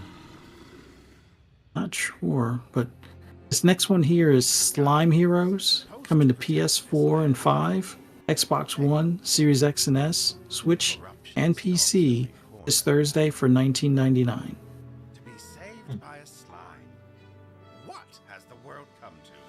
This is a very Nintendo-y game. Yeah. This is like isometric Slime Rancher, kind of, but instead of the rancher, you're a slime now. I believe that if we can find a lost guardian, Looks like a Dragon Quest slime. balance and peace to the land. Run along, It's like Relic, Dragon Quest, Zelda. You are, we shall.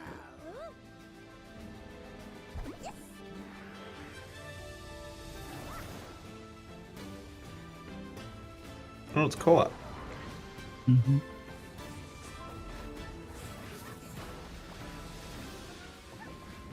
See, that changes things.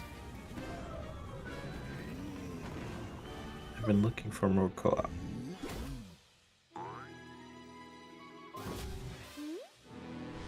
Save the guardian, save the world. Dang. Did? Just Okay. He's back. A great And he's day pissed. this will be. Slime hero. hero. All right, this next one looks like it would be fun. Tiny Terry's Turbo Trip.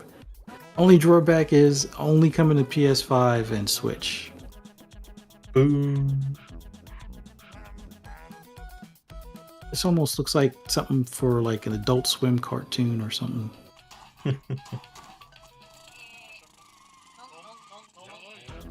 Like it reminds me of Drinky Crow.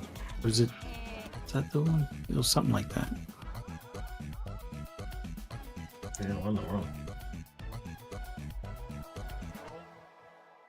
Tiny Terry's Turbo Trek. I so many different kinds of games. All these games you playing tidbits. It's like this is the only time I ever see them. Like I will never remember that game or probably ever see it again in my life. It's like our mini E3. Yeah. Now this one is Afterlove EP coming to PS4 and 5, Xbox One, Series X and S, as well as Switch and PC this Friday for $17.99.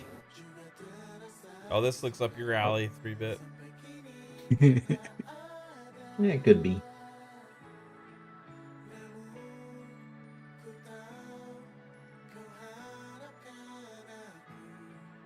That reminds me, isn't Coffee Talk coming back?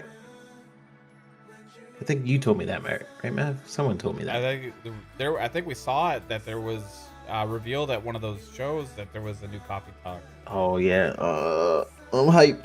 Let's go. I bet it was Saki.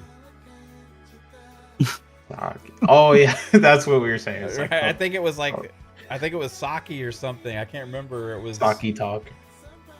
It wasn't called Saki Talk, but we said it should have been called Saki. I can't remember what it was. Yeah. Yeah, I'll look it up.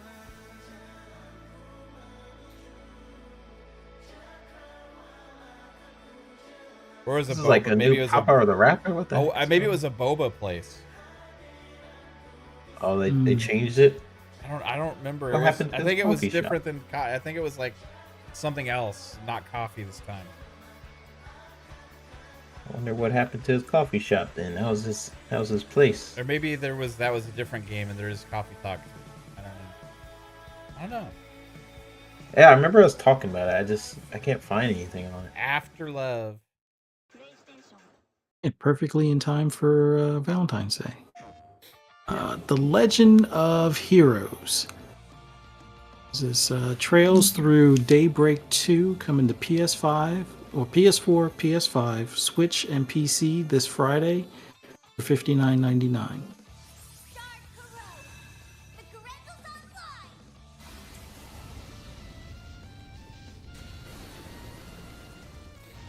Experience the beginning. I really thought we had it this time. Huh. Maybe we should pay our friend a visit. Yes? Thought you weren't working today. I have a job fit for a Spriggan, so you better start waking up already. Van. Wait. Oh, that's cool. Fishing. That's something Japanese games does really well is all these random like side quests. Yeah. They kill that. Like you can get lost in just fishing. You're like, what was I playing again? Yeah. They do those really well. Yeah, like in Yakuza with the go-karts Oh yeah. or the gambling. The RC carts or whatever in Yakuza, I played probably days worth just doing that. Oh man, I played so much Blitzball in Final Fantasy X. Dude, I was like, this needs to be its own game. They need to expand upon this. Yeah. Other people were like, I hate the Blitzball. But I fucking love Blitzball. God, it was amazing. Blitzball was great, bro. Which Final Fantasy was that in, man? That was 10 10? Okay. with Titus. Yeah. Trails through Daybreak 2. Yeah, they another like Chocobo Racing, and some of the other ones. Oh, they've yeah. had gambling and Play the demo today. some of the other like Witcher has Gwent. Gwent, yeah. The Fable played that had for the hours. pub games. Red Dead has poker stuff like that. I love stuff like that in games, man. Yeah. Time to put things All right, this is Tomb Raider 4, 5, and 6 remastered coming to PS4 and 5, Xbox One, Series X and S, Switch, and PC this Friday for $26.99. Hey Fuzzy, no Blitzball slander is allowed here, or I'm gonna kick y'all out like the Mavs kicked out the fans that said fire Nico. If you hold up a sign that says I hate Blitzball, I'll pull a Mavericks organization on you. Not allowed any negative comment towards anything I like.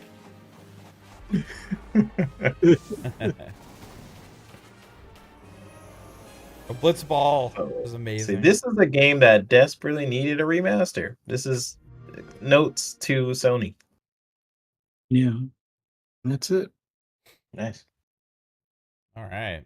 It's Pretty, good, pretty diverse week week. for a lot of smaller games. Yeah, a lot of smaller games. I mean, Civ 7 was probably the big one, right, for this week. Yeah. Never gonna play or touch or look at most of those. The one that metal suit one was pretty cool. That one has Yeah. my interest a little bit.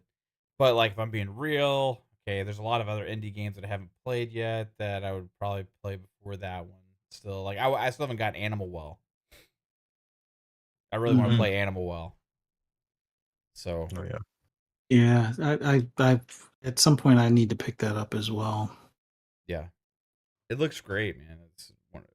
But like Balatro is my kind of like when I want to just zone out and chill and not really pay attention too much and just kind of have something that I can kind of slow play or whatever. It's still my game for that. Kate got Mm. me back into it again. For me, that's Marvel Snap. That game is Yeah. freaking amazing. Did you survive the day it was gone? It was like it was missing for like 2 days. It was like the day I wanted to play. It just happened to be the day it was freaking Yeah. shut down. So that was kind of annoying.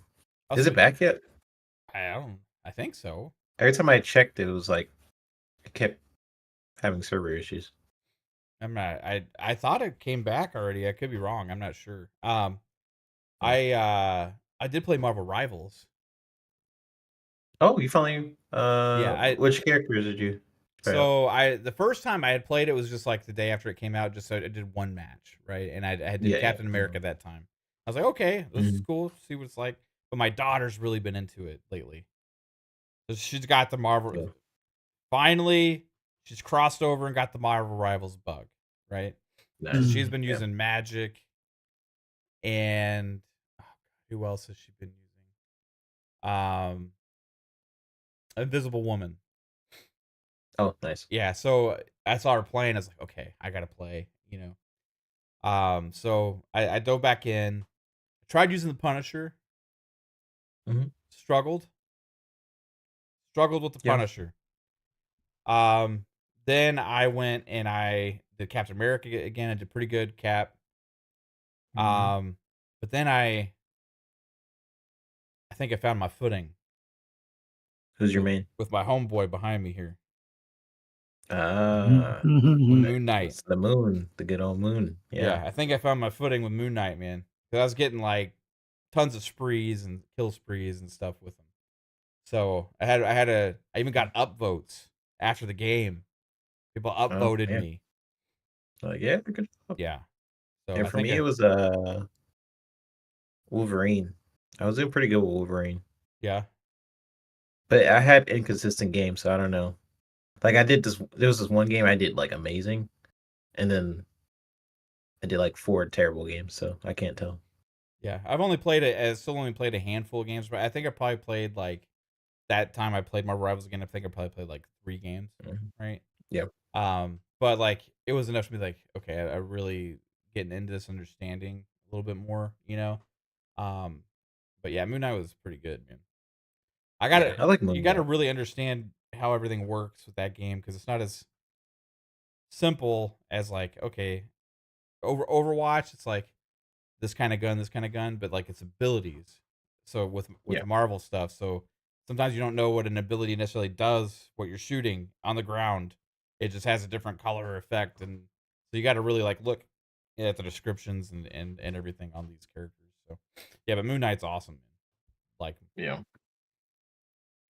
anyway, Some cool stuff in there. I can't wait till they add well, if it wasn't a fake leak like Gambit and stuff. yeah. So. The one thing I got excited about was a fake leak. Yep. I'm sure it'll Possibly. happen eventually. It could be a cover of like, oh, it was fake, but it was actually real. To like, because they're probably planning on doing the trailers. And It's a well-made game. It's like really good, solid. So I don't know. yeah, I'd rather play it personally than Overwatch. I know some people say that Overwatch is still better. I think Jasper said that. If you people that play a lot of them, I'm not sure. It's like more so far. It's like Overwatch is very. They've had a lot of polish over time, and like the systems of the characters are pretty, More pretty balanced good. by this point Yeah. with all the feedback Yeah. and stuff. But Yeah, yeah, for just for sure. pure fun. Yeah, I don't mind. I don't care too much about that shit. I just play it, to have fun. And our Yeah. Rivals is pretty good. So, all right, everybody. Well, that'll do it for this episode of FSP. This was episode number 132. I hope you liked the content here. If you did, hit the like button, share it out, notification bell, sub, all that kind of cool stuff. Greatly helps people find us. Audio listeners, thank you as well for listening. And if you do enjoy the show, hey, leave a review. That helps people find us there on your favorite audio platform as well. But Fuzzy Belvedere, tell everybody where they can find all your rambles and rants, sir. As always, greatly appreciate being on here tonight with you two. Thanks to everybody in the chat. Hit that like button, subscribe if you haven't already. We greatly appreciate it. And just do a search on anywhere on social media for Fuzzy_Belvedere or Fuzzy Belvedere, all one word. You'll be able to find my rambles and rants. And you can also find me on Breakfast with Boom, 10 a.m. Friday morning. Well, I'm pretty sure he's doing a podcast Friday. We're not doing a Fright Night with Ferocious Fee podcast on Friday, Valentine's Day. And are we doing a Xbox Ultimate Friday? No XPPs on Friday. Not this week. Okay. So we'll catch you guys sometime. Well, just follow me on social media. You'll know where to find me. Right on, Fuzzy. Appreciate you, bro. And the one and only 3-bit. What about you, sir? Yeah, it's been an awesome show, everybody in the chat. You guys are amazing. Poisoned, as always. Thanks for sending out the links for everybody. You guys can find me on the bluest of skies. I'm not really on Twitter, so you guys, I see occasionally I'll go on there to like DM a link or something like that. But yeah, I'm not really on there. So Blue Sky is where you can find me. There's so many cool projects coming up just in my life. Hopefully I'll be able to talk about soon. Excited to share that with you guys. As for Pixelated Echoes, yeah, Sunday was not working last week. So and then we're trying to figure out whether we do one tomorrow or on Sunday, but we are probably aiming to do it just back to Sunday. So we will see. Life happens. But appreciate everybody for sticking with us. And we'll see you guys on the next show. So bye y'all. Right on, everybody. Appreciate you. And PM in the PM Thursday. Should be at 7 p.m. Eastern time. Might have a guest. And if I can get 100% confirmation on that, I'll announce that on Twitter. But see you all then. Peace out. Have a good one. Good night. Bye y'all.